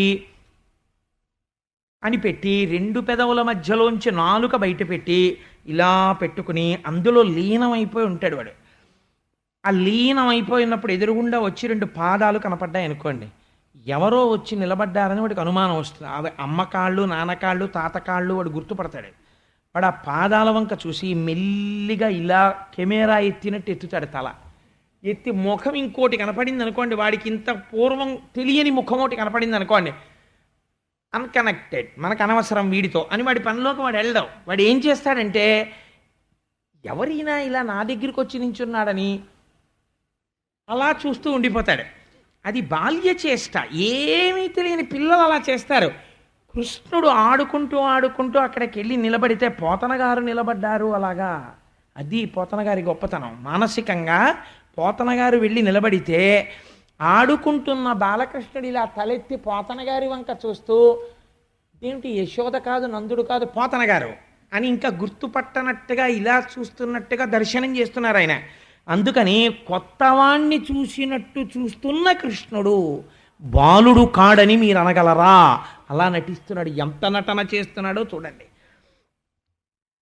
బాలురన్ కూడున్, పిల్లలు ఎవరైనా అలా ఆడుకుంటుంటే వాళ్ళు ఎవరైనా అవుట్ అని గట్టిగా అరుచుకున్నారనుకోండి, ఈ ఆడుతున్న బొమ్మలన్నీ ఇక్కడ వదిలేసి పరిగెత్తుకుంటే వీధిలోకి వెళ్ళిపోతాడు. ఒరే నేను ఆడతానరా, నేను ఆడతానరా, నేను ఆడతానరా, నేను పంటలు వేస్తానరా, నేను దొంగ పెడతానరా అని వాళ్ళతో కలిసిపోయి వాళ్ళతో ఆడుకుంటాడు. ఇంకా చిత్రం ఏమిటో తెలుసా అండి? పెద్దలు పంపు చేయజను, ఎవడో ఒక ఆయన ఏంటి అలా పరిగెడుతున్నవాడిని పిలిచి, ఒరే కృష్ణ ఇలారా గబగబా, ఏంటండి తాతయ్య గారండి అంటాడు. ఒరే కొంచెం మా ఇంట్లోకి వెళ్ళి మా ఇంట్లో మా కోడలను అడిగి ఓ పెద్ద గ్లాస్ ఒకటి ఉంది, ఆ గ్లాస్ ఇలా పట్టరా అన్నాడు అనుకోండి. తీసుకొస్తాను తాతయ్య గారండి నేను పరిగెత్తుకుంటూ వెళ్ళిపోయి అక్కడి నుంచి ఆ గ్లాస్ అట్టుకొచ్చి ఇదేనండి తాతయ్య గారండి అని ఆ గ్లాస్ ఇస్తాడు. తప్ప ఈశ్వరుడు ఏమిటి, ఎవడో పిలిచి చెప్పడం ఏమిటి, ఆయన పరిగెత్తడం ఏమిటి, గ్లాస్ అట్టు రావడం ఏమిటి, ఒక్కొక్కడు తను తాగిన సగం నీళ్ళ గ్లాస్ అక్కడెట్టి కృష్ణ ఈ గ్లాస్ తొలిచేసి మా ఇంట్లో ఇచ్చేరా అంటే పట్టుకెళ్ళి గబగబా తొలిచేసి పట్టుకెళ్ళి ఇచ్చేసేవాడు. పెద్దలు సేవించాలి కదా అని. ఇప్పుడు ఆయన దైవము అని ఎవరు భావిస్తారు? దైవం అయితే ధూర్తుడా, ఏమిరా నీ చేష్టితమో అని అడగడా? అలా అనడమే ఆయన్ని చూసి పోతన గారు బాలుడేని నమ్మేటట్టు ఆయన ఎన్ని రకాలుగా ప్రవర్తించాడో మనకి సాక్ష్యాలు చూపిస్తున్నారు. ఇప్పుడు నందవ్రజం ఆయన్ని మద్దులు తోశాడని ఎలా అనుకుంటుంది? మభ్యపుచ్చుతున్నాడు. ఎంత చిత్రమో చూడండి. ఇది కృష్ణుడి యొక్క గొప్పతనం. అంటే ఇందులో ఏ ఒక్కటి మీ మనస్సుని పట్టి అలా కృష్ణుడి గురించి ఆలోచిస్తూ రాత్రి పడుకున్నప్పుడు నిజంగా పిల్లాళ్ళ అంతటి పరమాత్మ ఏమి కర్మరా ఇలా విష్ణుమాయ ప్రసరించగలడు, అలా అనకుండా ఇలా ఎందుకు ప్రవర్తించాడు, ఇలా ప్రవర్తించాడు అన్నదాన్ని నేను నా మనోనేత్రంతో ఒకసారి దర్శనం చేస్తే నేను ఎలా దర్శనం చేసినా మాయని లొంగదీయగలిగిన వాడి దర్శనం నేను చేస్తున్నాను. ఇప్పుడు ఏది పోతుంది అంటే నేను అలా పట్టుకుంటే నాకు మాయపోతుంది. ఏమి చిత్రం! కాబట్టి నన్ను అనుగ్రహించడానికి ఆనాడు అలా ఆడాడు స్వామి. కృష్ణ నీ పాదములకు శిరస్సు తాటించి నమస్కరిస్తున్నాను అని మీరు పడుకోగలిగారు అనుకోండి, ఈ పద్యం మిమ్మల్ని ఉద్ధరించేస్తుంది. అందుకే కృష్ణలీలలు దశమస్కంధం అంత గొప్పవి, జీవితంలో విను అంటారు. విశేషించి గర్భిణి అయిన స్త్రీ దశమస్కంధం వింటే కృష్ణ భగవానుడి వంటి కుమారుడు పుడతాడు అని. కాబట్టి పెద్దలు పంపు చేయజను దాగున్ మట్టి జిట్టాడుచున్, ఎక్కడో కూర్చుని మట్టి తీసుకుని నోట్లో పోసుకుంటూ ఉంటాట. పెద్దవాళ్ళు ఎవరో వస్తున్న అలికిడి అవగానే గబగబా వెళ్ళిపోయి ఓ తలుపు చాట్న నక్కి ఆ మట్టి తింటుంటట. వాళ్ళు చూసేసి ఒరే నువ్వేనా తలుపు చాట్న మట్టి తింటున్నావా అని అడిగితే లేదు లేదని నోటికి చెయ్యడ్డు పెట్టుకుని బయటికి పరిగెత్తుకుంటూ వెళ్ళిపోతూ ఉండేవాడు. ఇంత చిత్రమైన అనుమానం ఇంకా బాగా ఎవరికి ఉండిపోవాలండి? అమ్మకి నాన్నకి ఉండిపోవాలి. ఇప్పుడు వీళ్ళిద్దరికీ ఉన్నటువంటి అనుమానాన్ని బాగా తీసేయాలి. అందులో నాన్నగారి దగ్గరికి అంత స్వతంత్రంగా వెళ్ళి ఆయనకి ఏదో చెప్పడానికి ప్రయత్నం చేశాడనుకోండి, తండ్రి కనిపెడతాడు. ఏమిట్రా వీడు ఆ మద్ది చెట్లు తోసిన దగ్గర నుంచి ఎక్కువ నా దగ్గరికి వచ్చి ఆడుతున్నాడు, ఇంతకు ముందు లేనిది వాళ్ళ అమ్మ దగ్గర ఉండేవాడు, నన్ను చూస్తే భయపడేవాడు, వీడు నా దగ్గరికి వస్తున్నాడు, వీడిని ఇంకా అనుమానం ఎక్కువ అవుతున్నాను. తండ్రి దగ్గరికి వెళ్ళేవాడు కాదు, తల్లిని మైమరపించేవాడు. ఇప్పుడు తండ్రి ఎవరిని అడగాలి? ఏమిటే వీడు నిజంగా అసలు మన కొడుకేనంటావంటే ఊరుకుంది రోపిచ్చాడు, నిన్న రాత్రి ఏం చేశాడో తెలుసా అని యశోద ఏం చెప్పిందో చూడండి. చుంచెదుగు పాలు త్రావు మందంచితముగా ననుచ అనుడు పాలు త్రావి జననితో జుంచెదగదనచు లీలీ చుంచుండై అతడు చుంచు చూపు నరేంద్ర. ఎంత చిత్రమైన లీల చేశాడో చూడండి. అమ్మ దగ్గరికి వచ్చి ఒరే నాన్న పెరుగు బువ్వ తినరా, పెరుగు బువ్వ తినరా అందిటావిడ. అంటే ఆయన అన్నాడు నేను తినను అన్నాడు.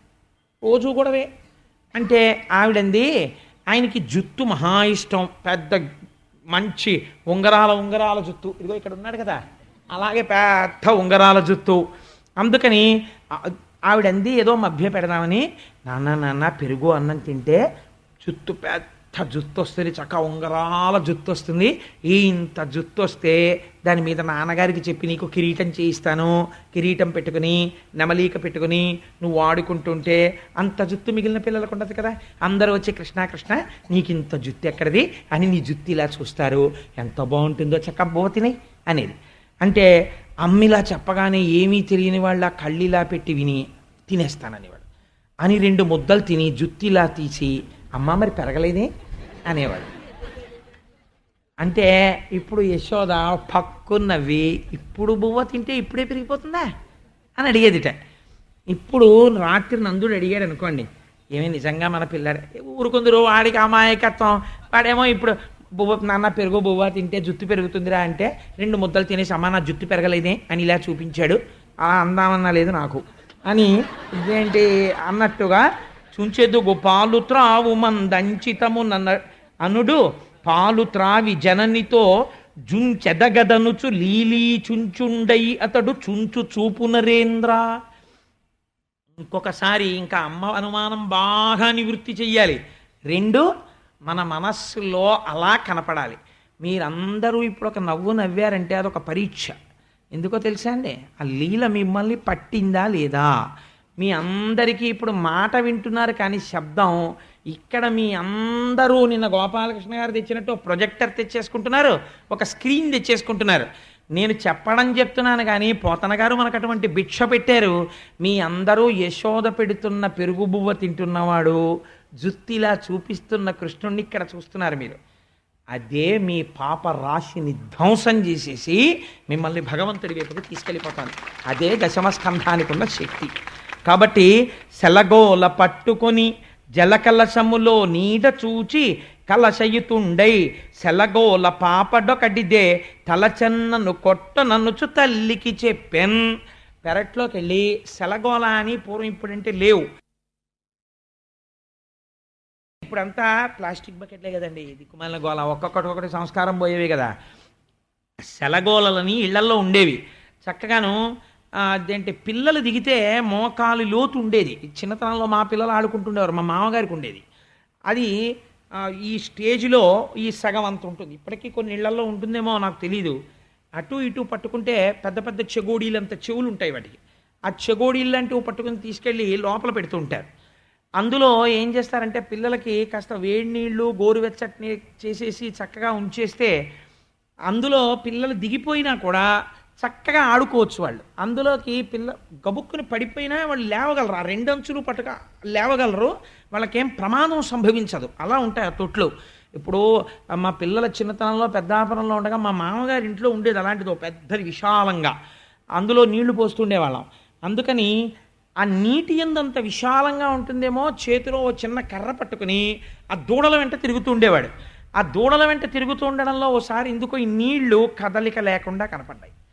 అది ఎంత సెలగోల, ఓ చిన్న సెలగోల. పెద్ద పెద్ద ఉంటాయి, చిన్న చిన్న ఉంటాయి.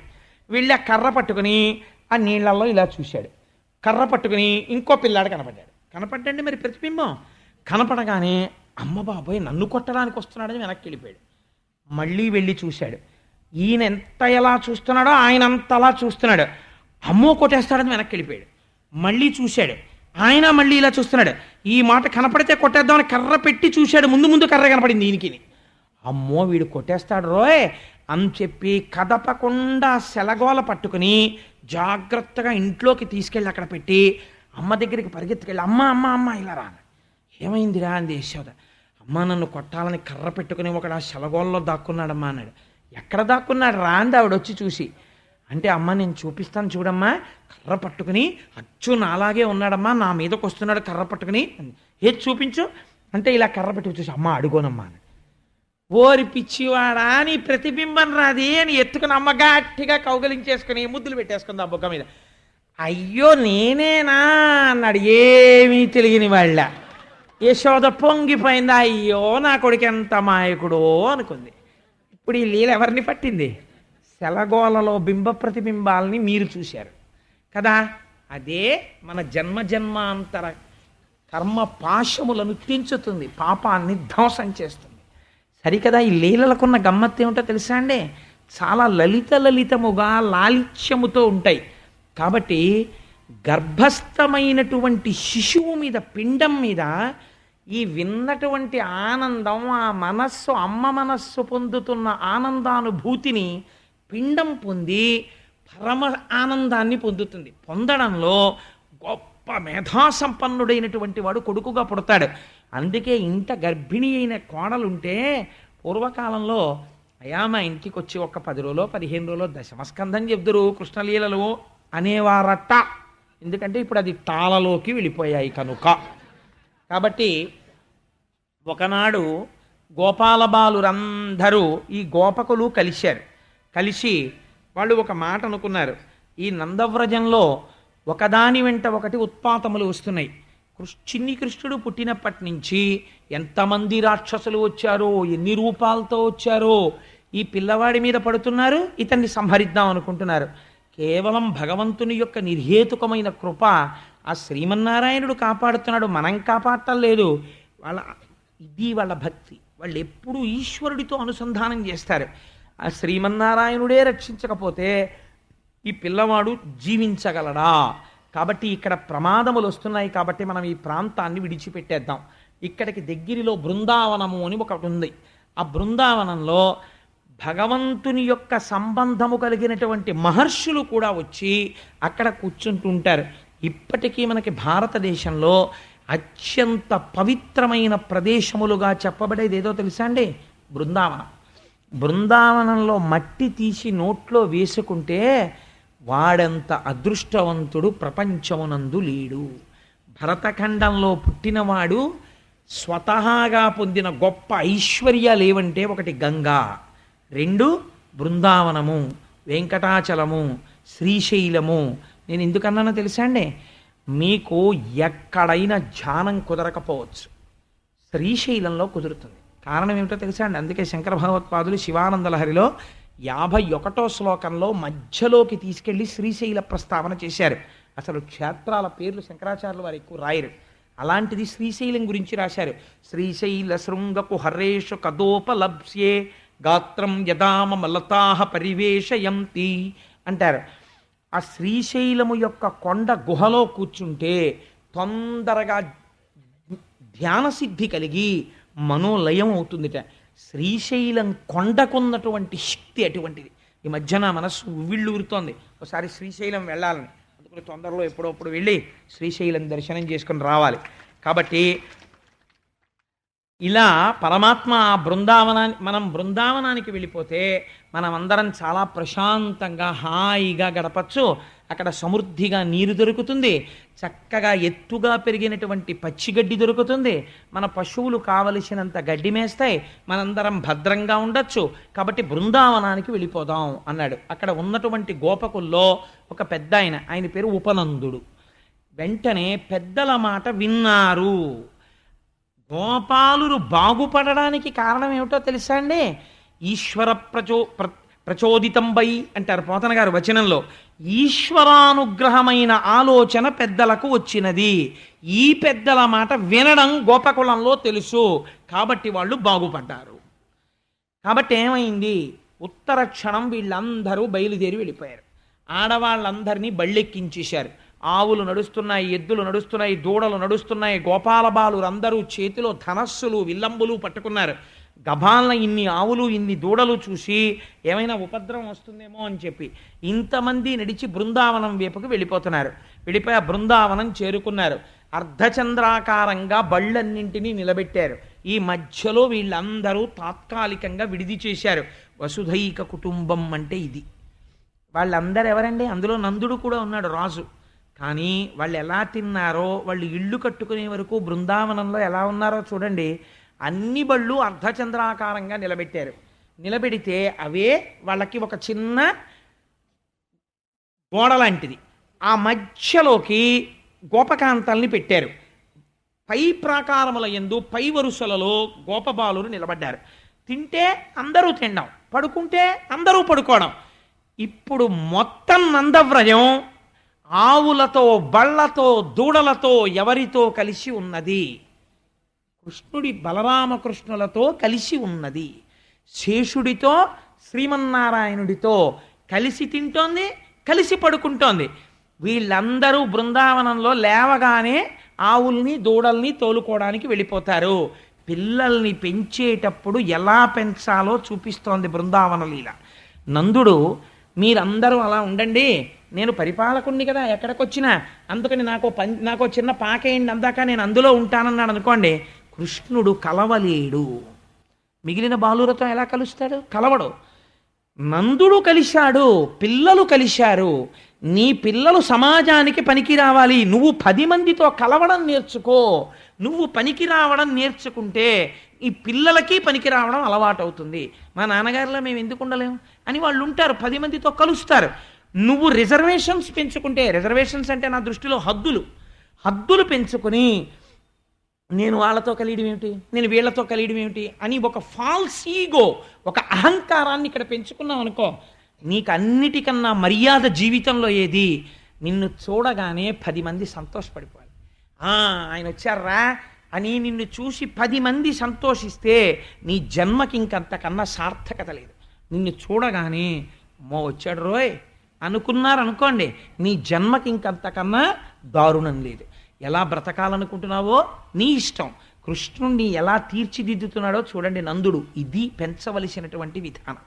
కాబట్టి ఈ పిల్లలందరూ కలిసి పొద్దున్నే ఆవుల్ని, దూడల్ని, ఎద్దుల్ని తీసుకుని బయలుదేరారు. ఆ రోజుల్లో గోపాలబాలురు పొందినటువంటి అదృష్టం ఏమిటో చూపిస్తున్నారు పోతన గారు.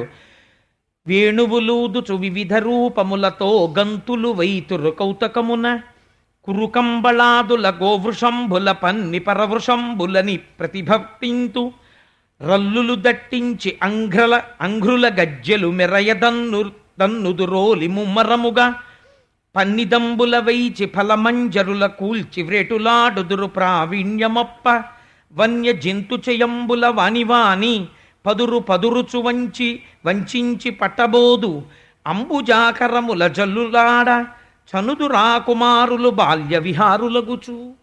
ఆ చుట్టూ ఉన్నటువంటి గోపకుమారుల్ని తీసుకుని వీళ్ళు ఆ బృందావనంలోకి వెళ్ళేవారు. బృందావనంలో పల్లేరుకాయలతో కూడినటువంటి అరణ్యం. నేను అనుకుంటున్నాను అందుకే భాగవతం ఇక్కడ జరిగింది అనుకుంటున్నాను.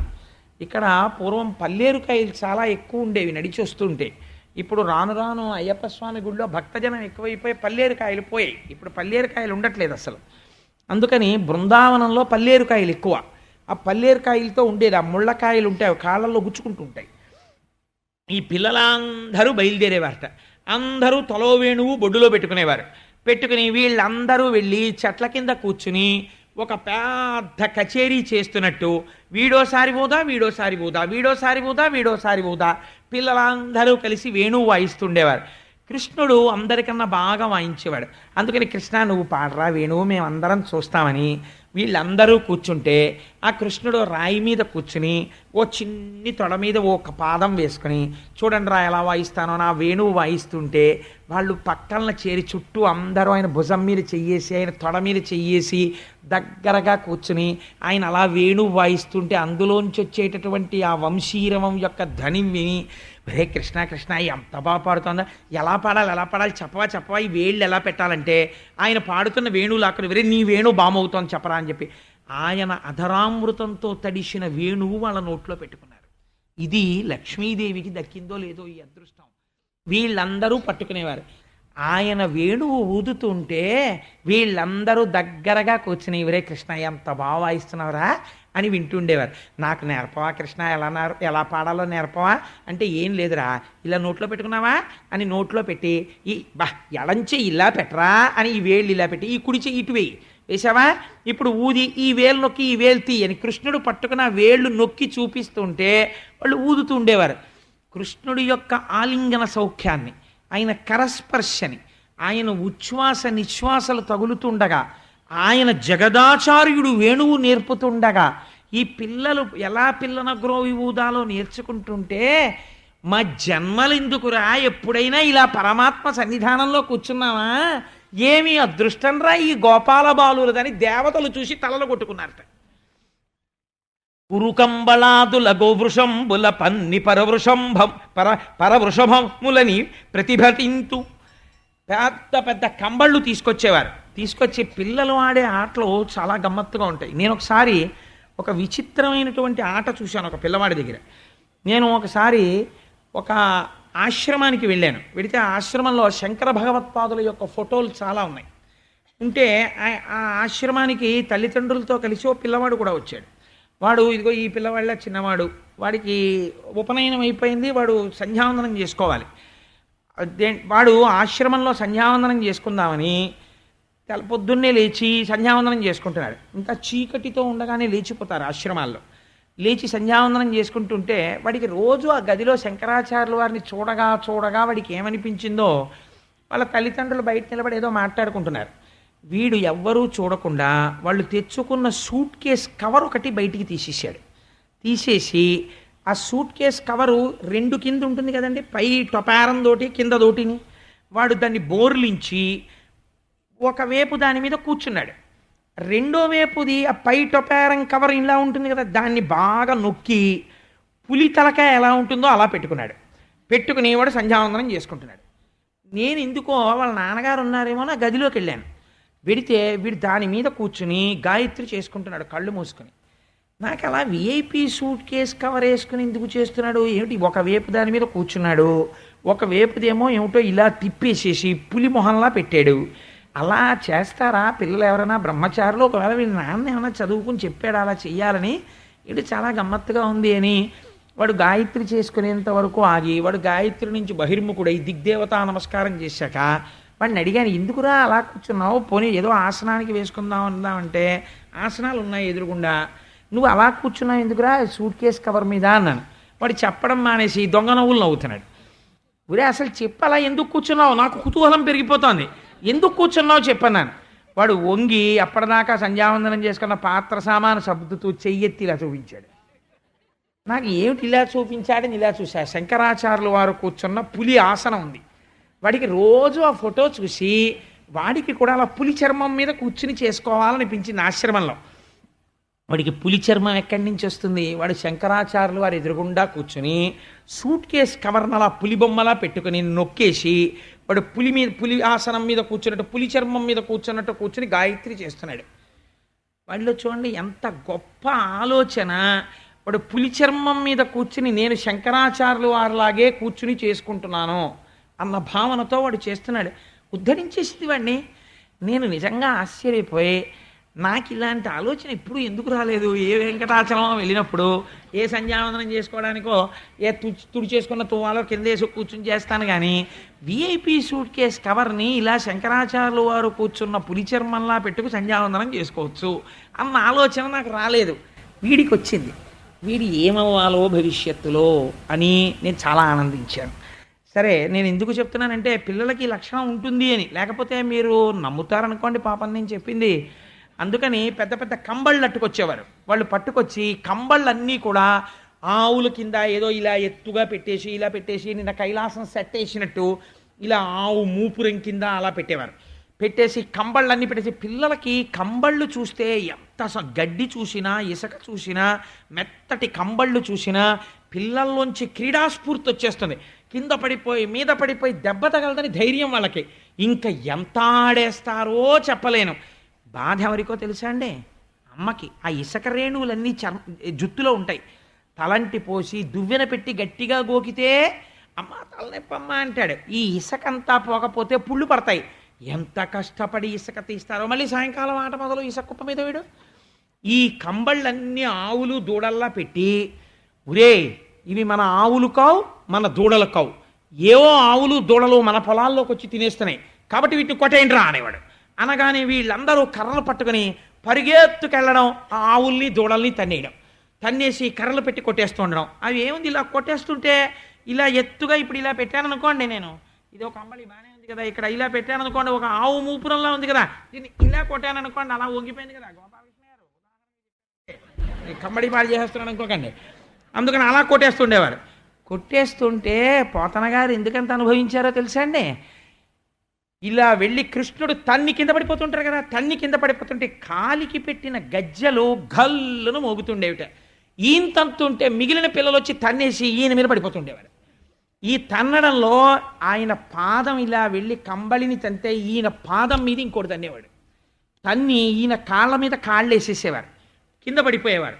లేచే ముందు ఊరే కృష్ణ బలే పడిపోయేవారు, వాడు గట్టిగా కౌగిలించేసుకునేవాడు, ఓడు ఆ కంఠంలో దూరిపోయేవాడు, ఓడు ఆ బొజ్జ నొక్కేసేవాడు.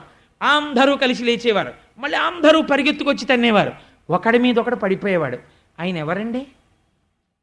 పరబ్రహ్మం, రాశీభూతమైన పరబ్రహ్మం. ఆయన పాదాలని తంతున్నారు వీళ్ళు. ఆయన పద మంజీరముల చప్పుళ్ళు వింటున్నారు, ఆయనతో పరిగెడుతున్నారు, ఆయన మీద పడుతున్నారు, ఆయనతో ఆడుకుంటున్నారు. పెద్ద నవ్వులు నవ్వుతూ ఆయన మీద పడిపోతే ఆయన పెద్ద నవ్వులు నవ్వుతున్నాడు. ఎవరు పొందారు ఈ అదృష్టాన్ని? ఎంత తపస్సు చేసిన వాళ్ళు పొందారు? గోపాల బాలురు పొందుతున్నారు. పైనుంచి చూసి వాళ్ళు తలలు బొప్పిలు కట్టేట్టు కొట్టుకోకపోతే వాళ్ళు ఏమైపోతారు? ఏమిట్రా అసలు ఈ అదృష్టం, వీళ్ళు ఏం చేశారా ఇంత భాగ్యం? ఆయన పాదాలని తన్నడమా, ఆయన నవ్వడమా? ఆ పాదాలు ఇలా కనపడితే చాలని మనం చూస్తామా? ఇలా ఆడుకోవడమా, ఆయన మీద పడిపోవడమా, ఆయన దగ్గర వేణువు నేర్చుకోవడమా, ఆయన్ని కౌగిలించుకోవడమా, ఆయన్ని కొట్టడమా, ఆయన వీళ్ళని కొట్టడమా? అయిపోయిందంతే ఈ ఆట. విసిగిపోయారు. కృష్ణ కృష్ణ ఇంకేమైనా ఆడుకుందానరా అన్నారు. వెళ్ళారు. వెళ్ళి మళ్ళీ రల్లుల దట్టించి అంఘ్రుల గజ్జలు మెర్రయదన్నుదు రోలి ముమ్మరముగా పన్నిదంబులు వేయిచి ఫలమంజరులు కూల్చి వ్రేటులాడుదురు ప్రావీణ్యమొప్ప. పిల్లలందరూ ఇటువైపు నుంచి రాళ్ళట్టుకొచ్చి మంచి చెట్టు దగ్గరికి వెళ్ళి ఎవరైతే చివరి అదిగో కృష్ణ పైన ఉంది చిటారి కొమ్మన జాంపండు నేను కొడతానంటే నేను కొడతానని గురి చూసి రాళ్ళు పెట్టి కొడుతుండేవారు.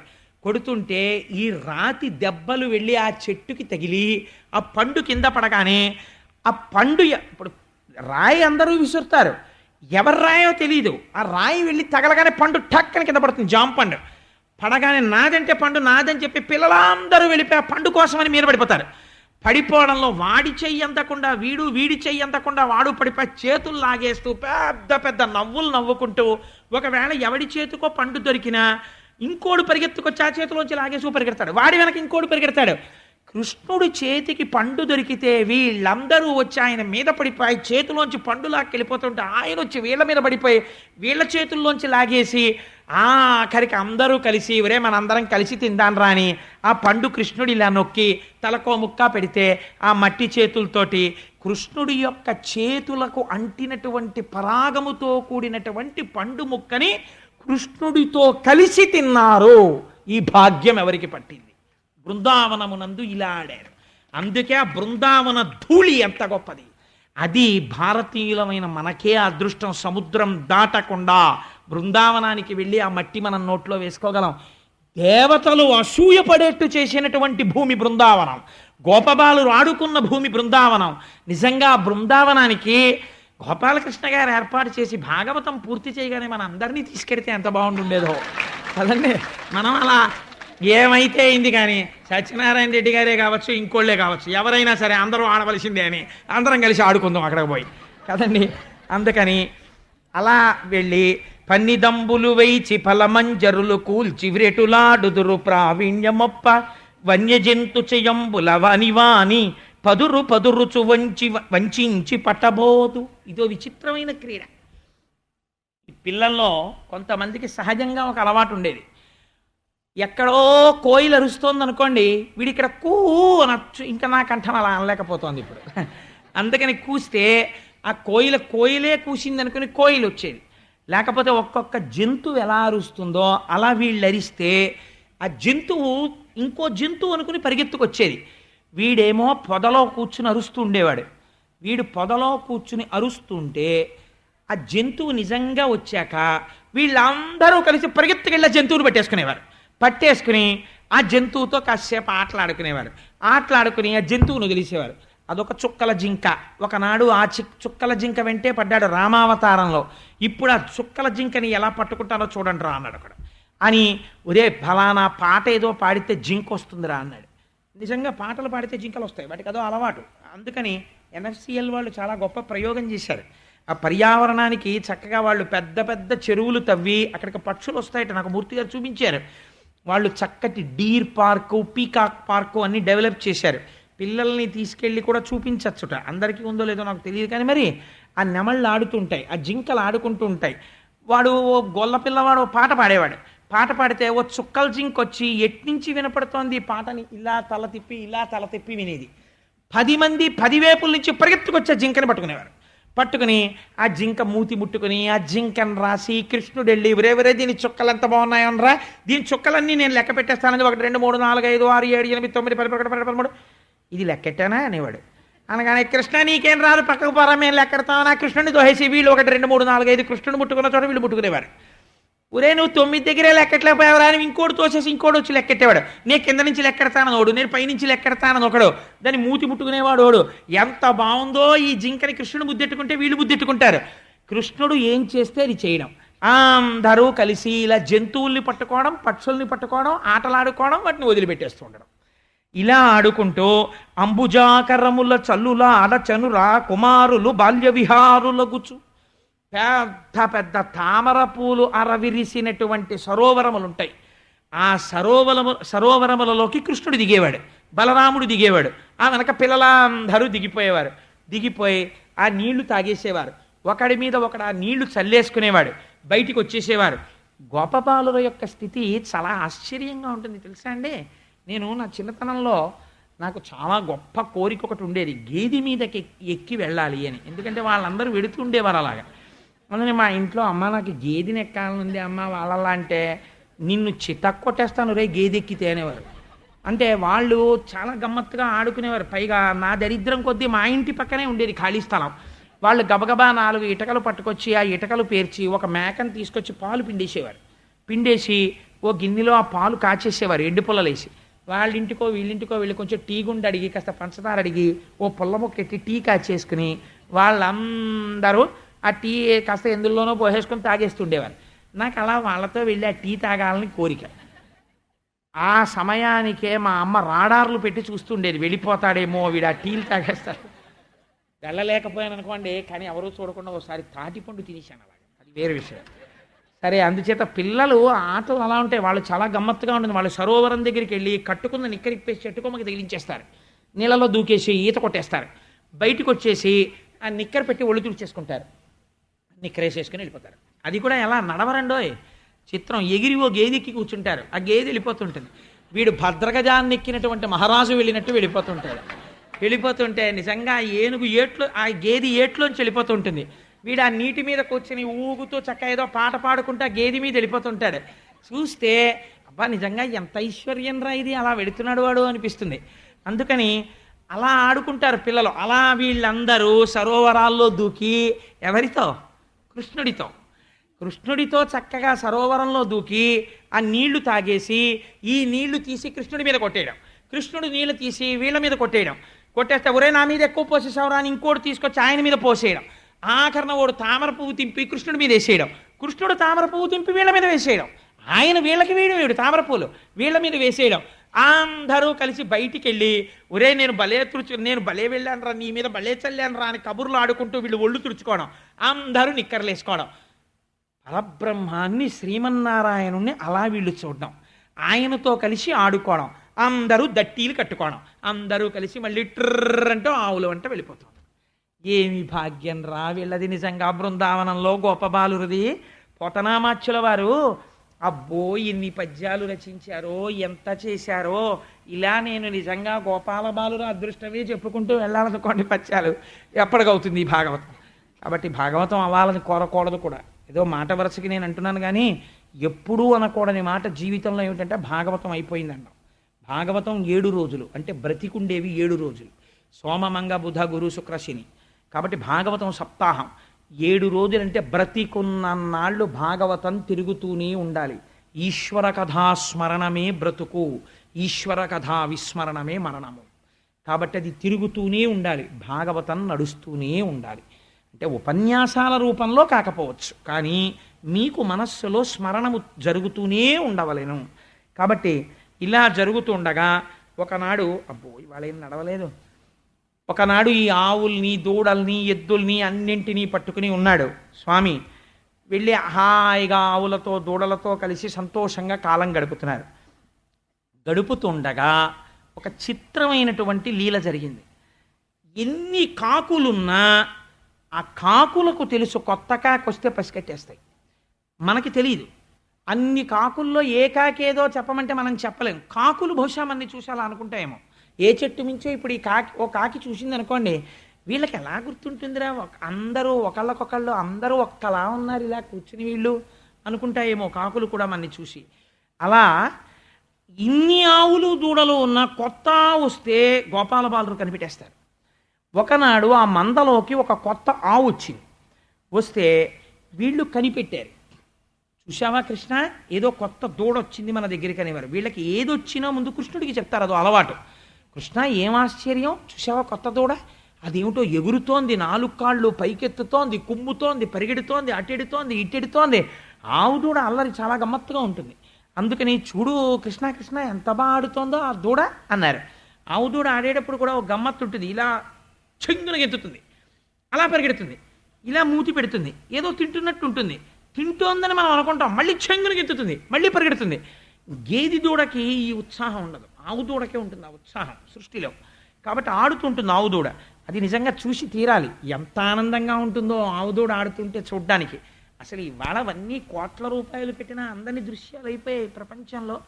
కాబట్టి ఈ ఆడుతున్న దూడ వంక కృష్ణుడు చూసి అన్నాడు, ఇది ఒక మంచి లేగ వినుడెంతయు నొప్పెడినంచు డాసి తత్పదములు తోకయన్ బిగియగట్టి చలంగి వెలంగి మానితో జదియగ నొక్క పెట్టుకొని లేగను ఒక్క కుమారుడు లేగరక్కసిన్ గుదులు కొనంగా వేషే వెలగపైని వత్సము వెలగయు ప్రణాహుతిన్ పొందగన్ అని ఆ వేసినప్పుడు ఎంత చిత్రంగా వేశాడంటే, ఇది ఒక మంచి లేగ వినుడెంతయు నొప్పెడినంచు డాసి తత్పదములు తోకయున్ బిగియగట్టి చలంగి వెలంగమానితో జదియగ నొక్క పెట్టుకొని వేషకుమారుడు లేగరక్కసిన్. ఈ ఆవు దూడ దగ్గరికి వెళ్ళి, ఈ దూడ నిజంగా చాలా గమ్మత్తుగా ఎగురుతోందిరా, చూడండి దీని పని పడతాను ఎలా ఉందో అన్నాడు. వెళ్ళి ఏమీ తెలియనట్టుగా దాని తోక దగ్గరికి వెళ్ళి ఆ తోక పట్టుకున్నాడు. పట్టుకుని దాని ఆవు దూడని పట్టుకునేటప్పుడు గమ్మత్తు చేస్తారు. 2 చేతులు చాపి ఆ 4 కాళ్ళని కలిపి పట్టుకుని గభాల పైకెత్తేసి గట్టిగా పట్టుకుంటారు. అలా 4 కాళ్ళు కలిపి పట్టుకున్నాడు. పట్టుకుని ఆ తోకతో ఆ 4 కాళ్ళు కలిపి కట్టేశాడు. కొత్తగా ఇంకా తాడేం తేలేదు. కట్టేసి ఇప్పుడు ఈ దూడని చంపేయాలి, కొత్తగా వచ్చిన దూడ. ఎందుకని అది వత్సాసురుడు దాని పేరు. ఒక రాక్షసుడు వచ్చాడు కంసుని పనుపున కృష్ణుణ్ణి చంపడానికి. కాబట్టి ఈ తోకతో కట్టేసి జదియగనొక్క పెట్టుకొని చంపె కుమారుడు లేగరక్కసిన్ గుదులు కొనంగ బాలకులు కోయని అర్వన కర్వలీలతోన్. ఇప్పుడు ఆ తోకతో 4 కాళ్ళు కట్టేసి వాసనాబలం అంత తొందరగా పూర్తి చేయనివ్వదు. ఆ 4 కాళ్ళని తోకతో కట్టి ఈ దూడని పట్టుకొని గిర్ర తిప్పి, అక్కడే ఉంది వెలగపళ్ళ చెట్టు ఒకటి, మంచి సువాసన వస్తున్నాయి వెలగపళ్ళు. ఈ వెలగ చెట్టుకేసి దూడని కొట్టాడు. కొట్టేటప్పటికీ 2 రాక్షసులు వచ్చారు ఏకకాలంలో. ఒకడి పేరు కపిత్థాసురుడు, అంటే వెలగ చెట్టు రూపంలో వచ్చాడు. ఒకడి పేరు వత్సాసురుడు, దూడ రూపంలో వచ్చాడు. ఈ దూడని ఆ చెట్టుకేసి కొట్టాడు. కొట్టేటప్పటికి దూడ వెళ్ళి ఆ చెట్టుకి తగిలింది. తగలగానే దూడ చచ్చిపోయింది, వెలగ చెట్టు పడిపోయి వెలగ చెట్టు చచ్చిపోయింది. అక్కడ కపిత్థాసురుడు మరణించాడు, ఇక్కడ వత్సాసురుడు మరణించాడు. ఏకకాలమునందు 2 చంపాడు కృష్ణుడు. ఈ లీల జరిగినప్పుట దేవతలు పుష్పవృష్టిని కురిపించారు. యథార్థం ఏమిటో తెలుసా అండి? అసలు ఈ లీల మొత్తం కలిపి ఒక్కటే పద్యం. ఎందుకు పోతన గారు అలా చేశారు, ఎందుకు వ్యాసుల వారు అలా చెప్పించారు దాని గురించి. ఇది ఒక మంచి లేగా ఆ పద్యంలో ఉన్న మాటలు మీరు గమనించండి. వినుడెంతయు నొప్పెడినంచు డాసి తత్పదములు తోకయున్ బిగియగట్టి చలంగి వెలంగి మానితో జదియగ నొక్క పెట్టుకొని వేసే కుమారుడు లేగరక్కసిన్ గుదులు కొనంగ బాలకులు కోయని అర్వన కర్వలీలతోన్. ఈ పుష్పవృష్టి కురిపించవలసినంత గొప్ప లీల ఇందులో ఏమి ఉన్నది? పైగా పోతన గారు అన్నారు, వత్సముల పగిది జగముల వత్సలతన్ మనుప జూచువాడయ్యుంటన్ వత్సముల మేపుచుండియు వత్సాసురు చంపే భక్త వత్సలుడధిపా అన్నారు. ఆవు దూడల్ని కాయడానికి వచ్చినవాడు గోపబాలుడు ఆవు దూడల్ని ఎలా కాపాడతాడో అలా ఈ లోకములన్నింటినీ కాపాడేటటువంటి భక్తవత్సలుడైన కృష్ణుడు ఈ వత్సాన్ని ఇలా చంపడం పెద్ద గొప్పే ఉంది అన్నాడు. మీరు ఒక్క విషయం ఆలోచించండి. ఆయన కృష్ణ పరమాత్మ ఆవు దూడల్ని కాపాడడంలో ఆయనకాయనే సాటి. అటువంటి వాడు ఒక ఆవు దూడని అలా చంపుతాడా? అది పాపము కాదా? మరి గో హత్య అవలేదా? అది రాక్షసుడే కావచ్చు, కానీ అలా ఆవు దూడ యందు అలా చేస్తాడా?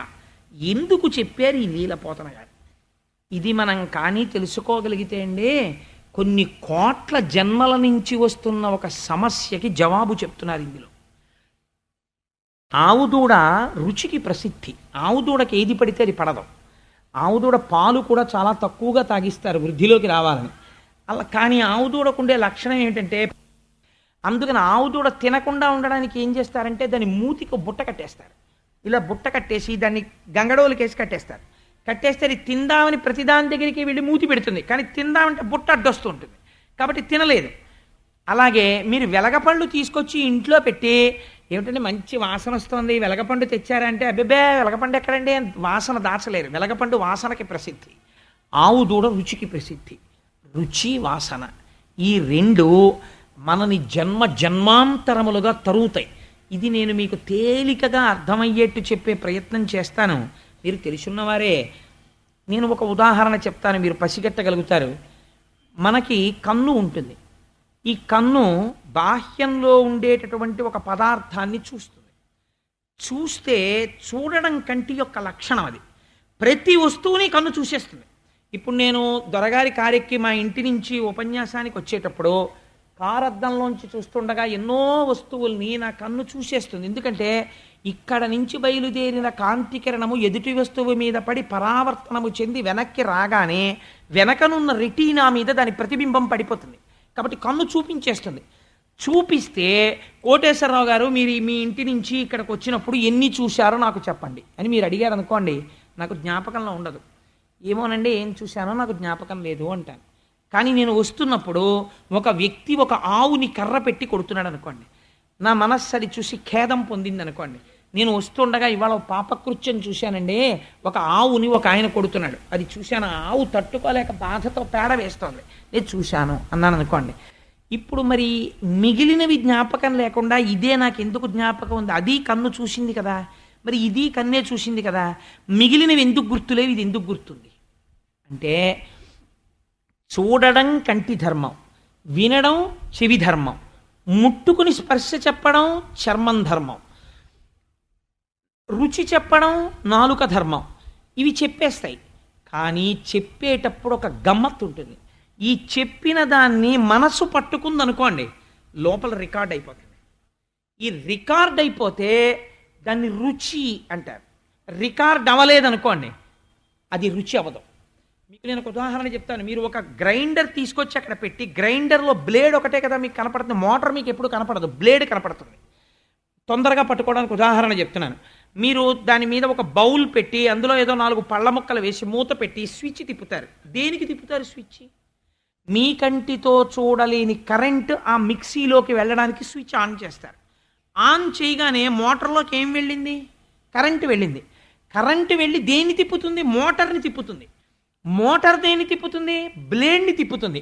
మోటార్ తిరిగి బ్లేడ్ తిరగలేదనుకోండి, ఇప్పుడు మీకు మిక్సీలో వేసిన పండు ముక్కలు బాగా గుజ్జు అవుతాయా? అవవు.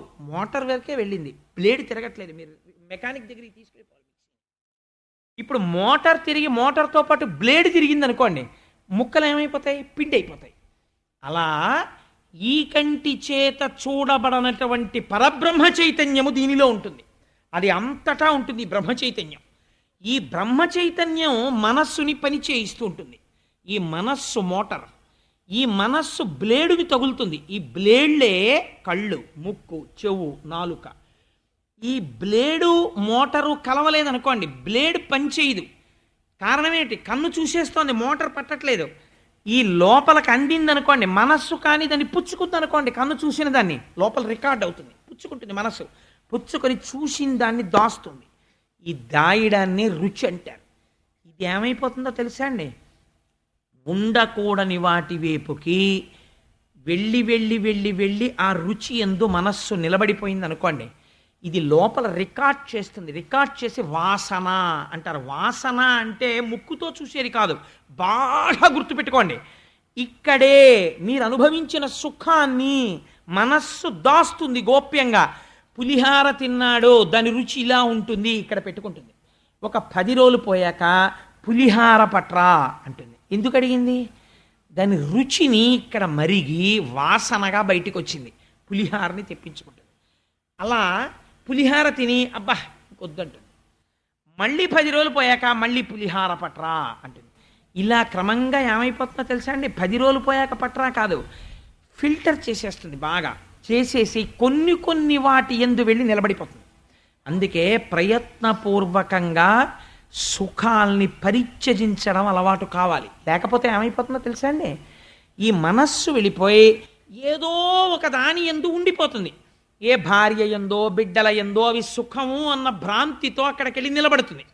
అంత్యకాలం వచ్చినప్పుడు ఈ మనస్సు ఏం చేస్తుందంటే దానికి బాగా ఇష్టమైనటువంటి రుచి ఏదో దాన్ని పట్టుకుంటుంది. ఈ రుచిని పట్టుకుని ఇంద్రియాలని గబగబా మూట కట్టేస్తుంది. మూట కట్టేసుకుని ఏదో ఒక ద్వారంలోంచి బయటికి వెళ్ళిపోతుంది.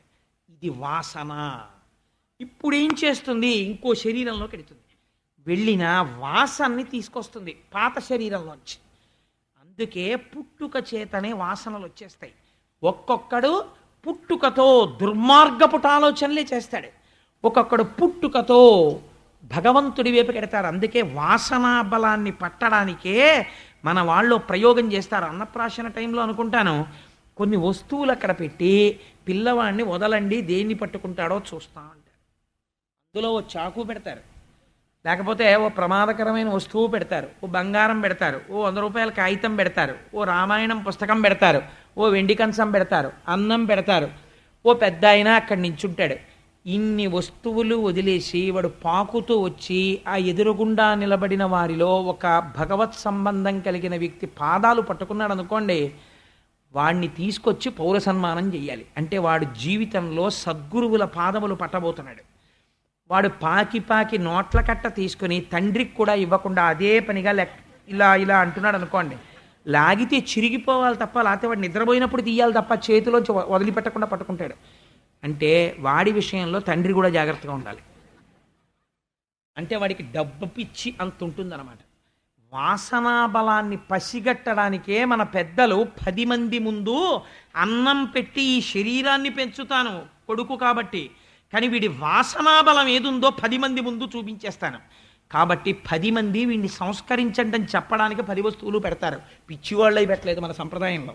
వాడి వాసనా బలం పసిగడతారు. వాడు ఒక కలం పట్టుకున్నాడు అనుకోండి, వాడు ఒక రచయిత కావచ్చు. వాడు ఒక పుస్తకం పట్టుకున్నాడు అనుకోండి, వాడు ఒక గొప్ప గ్రంథకర్త కావచ్చు, గొప్ప పాఠకుడు కావచ్చు. కాబట్టి వాసన తరుగుతుంది లోపల నుంచి. ఈ వాసనయే వెలగపండు, ఆసురీ శక్తి, రుచి.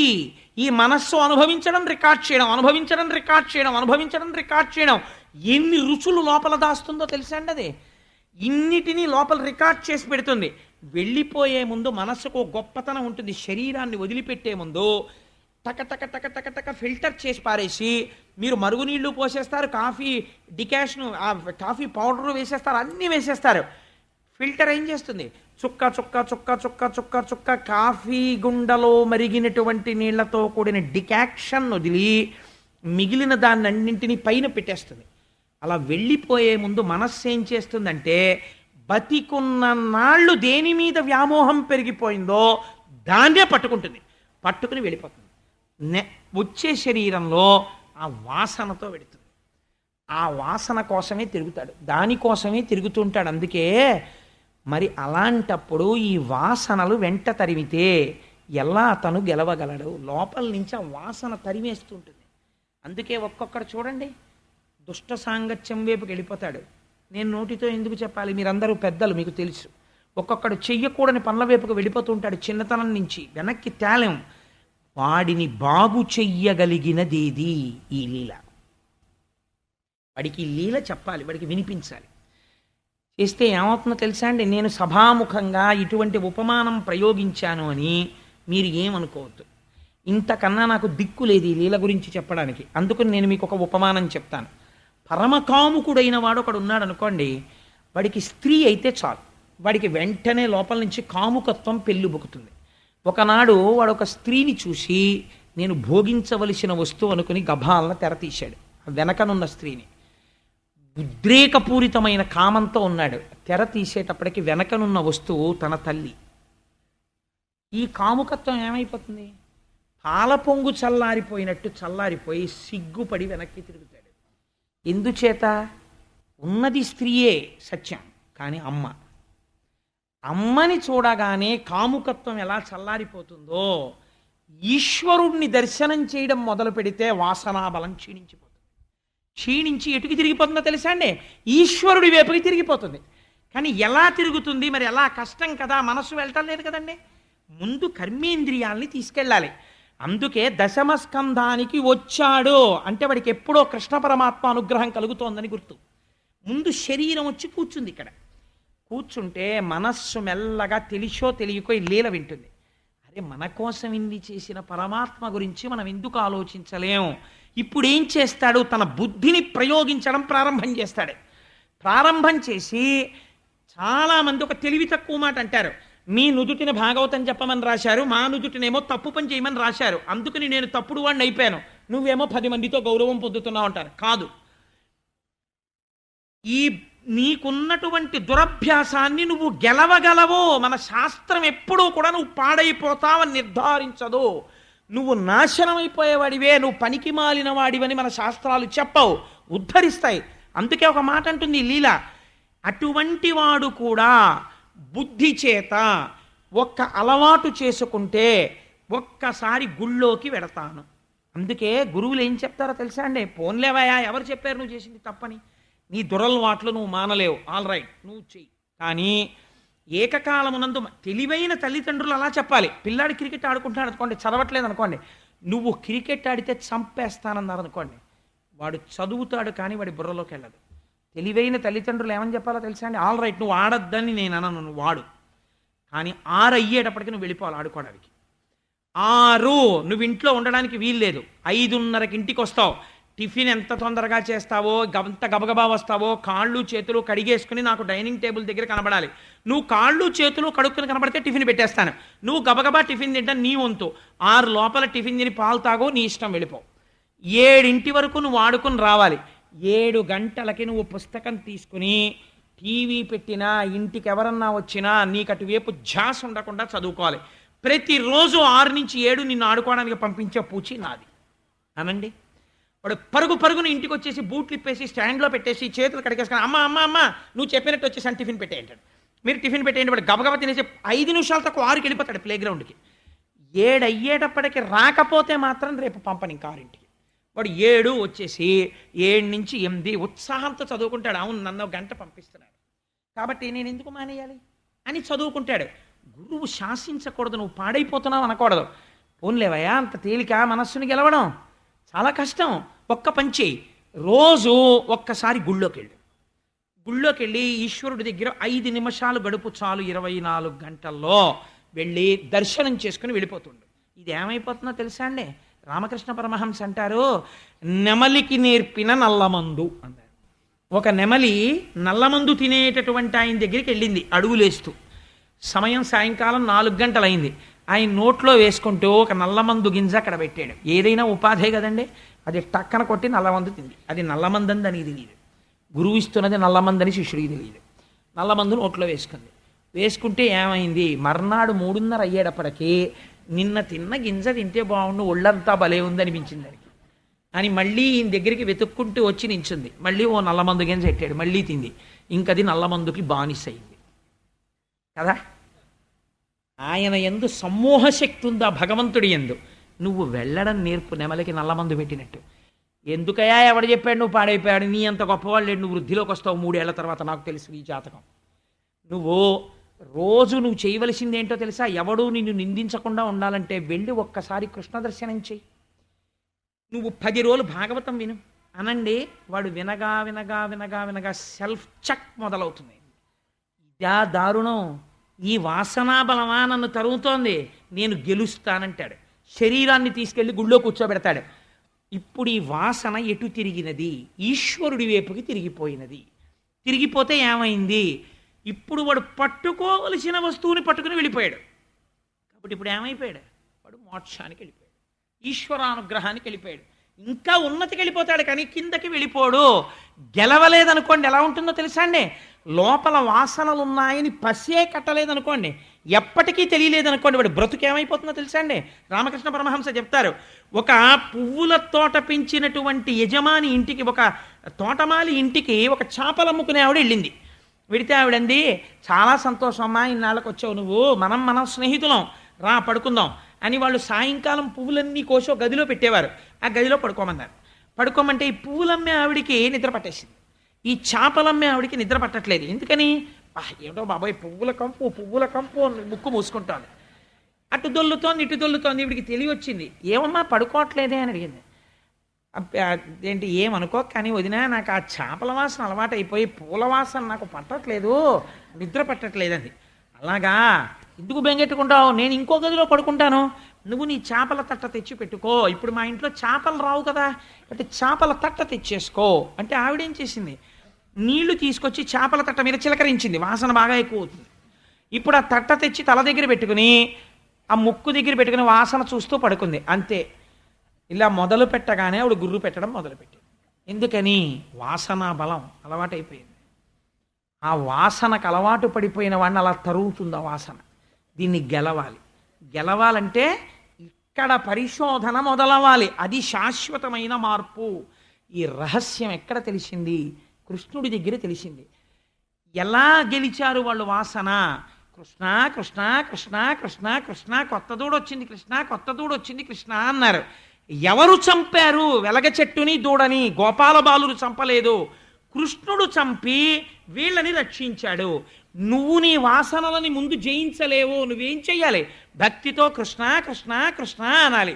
భాగవతం దశమస్కంధం వినాలి, ఈ లీల విని పొంగిపోవాలి, కృష్ణుణ్ణి మనసులో పెట్టాలి. ఈ రుచి లోపలికెడితే ఈ వాసన పైకొస్తుంది. భాగవతానికి ఎప్పుడు పరిగెడదాం ఎప్పుడు పరిగెడదాం ఎప్పుడు పెడదామని 4:30కి నల్లమందు కోసం నెమలి పరిగెత్తినట్టు పరిగెత్తాలి, నీ జీవితం ధన్యమైపోయింది అని ఒక పరమోత్కృష్టమైనటువంటి లీలని ఆవిష్కరించిరి. నేను ఇవాళ ఎన్నో లీలలు చెప్పేద్దాం అనుకున్నాను, అవన్నీ లేదు. ఎన్ని అవ్వాలి? ఒక్కటైతే చాలదా జీవితాన్ని ఉద్ధరించడానికి? ఎందుకు ఆ సిలబస్ పూర్తి చేసిన పరుగు? కాబట్టి నేను ఇక్కడ నాకేం బెంగలేదు, నేను సంతోషంగానే ఉన్నాను. మీరు అడిగారా, అదొక స్వాగతం, అలా చెప్పుకుంటూ ఉంటాను. కాబట్టి ఇప్పుడు మనం చక్కగా 11 మాటలు భగవన్నామని చెప్పుకొని, మన కోసమని ఇంత లీల చేసిన స్వామి నామని చెప్పద్దు మనం. చెప్పకపోతే వాసనాబలం తరువుకొచ్చి చెప్పకుండా పో అని పంపుతున్నట్టు. కాబట్టి చెప్పుకుని కదా వెళ్ళాలి. కాబట్టి మనం సంతోషంగా నామని చెప్దాం.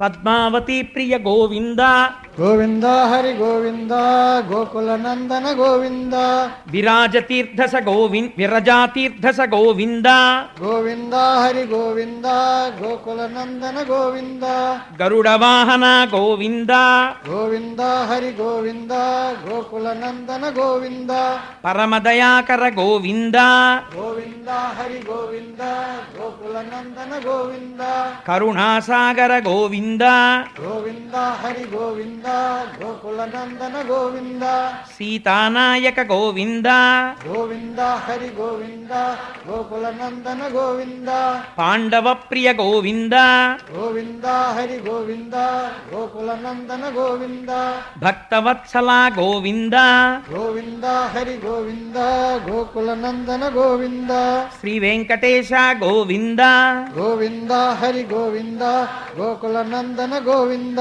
నవనీత చోర గోవింద గోవింద హరి గోవింద గోకుల నందన గోవింద వజ్రమకుటధర గోవింద గోవింద హరి గోవింద గోకుల నందన గోవింద పక్షివాహన గోవింద గోవింద హరి గోవింద గోకుల నందన గోవింద లక్ష్మీవల్లభ గోవింద గోవింద హరి గోవింద గోకుల నందన గోవింద శ్రీనివాస గోవింద గోవింద హరి గోవింద గోకుల నందన గోవింద శ్రీ వెంకటేశ గోవింద గోవింద హరి గోవింద గోకుల నందన గోవింద శివ శివ కరుణాబ్ధే శ్రీ మహాదేవ శంభో సర్వం శ్రీ ఉమామహేశ్వర పరబ్రహ్మార్పణమస్తు. స్వస్తి.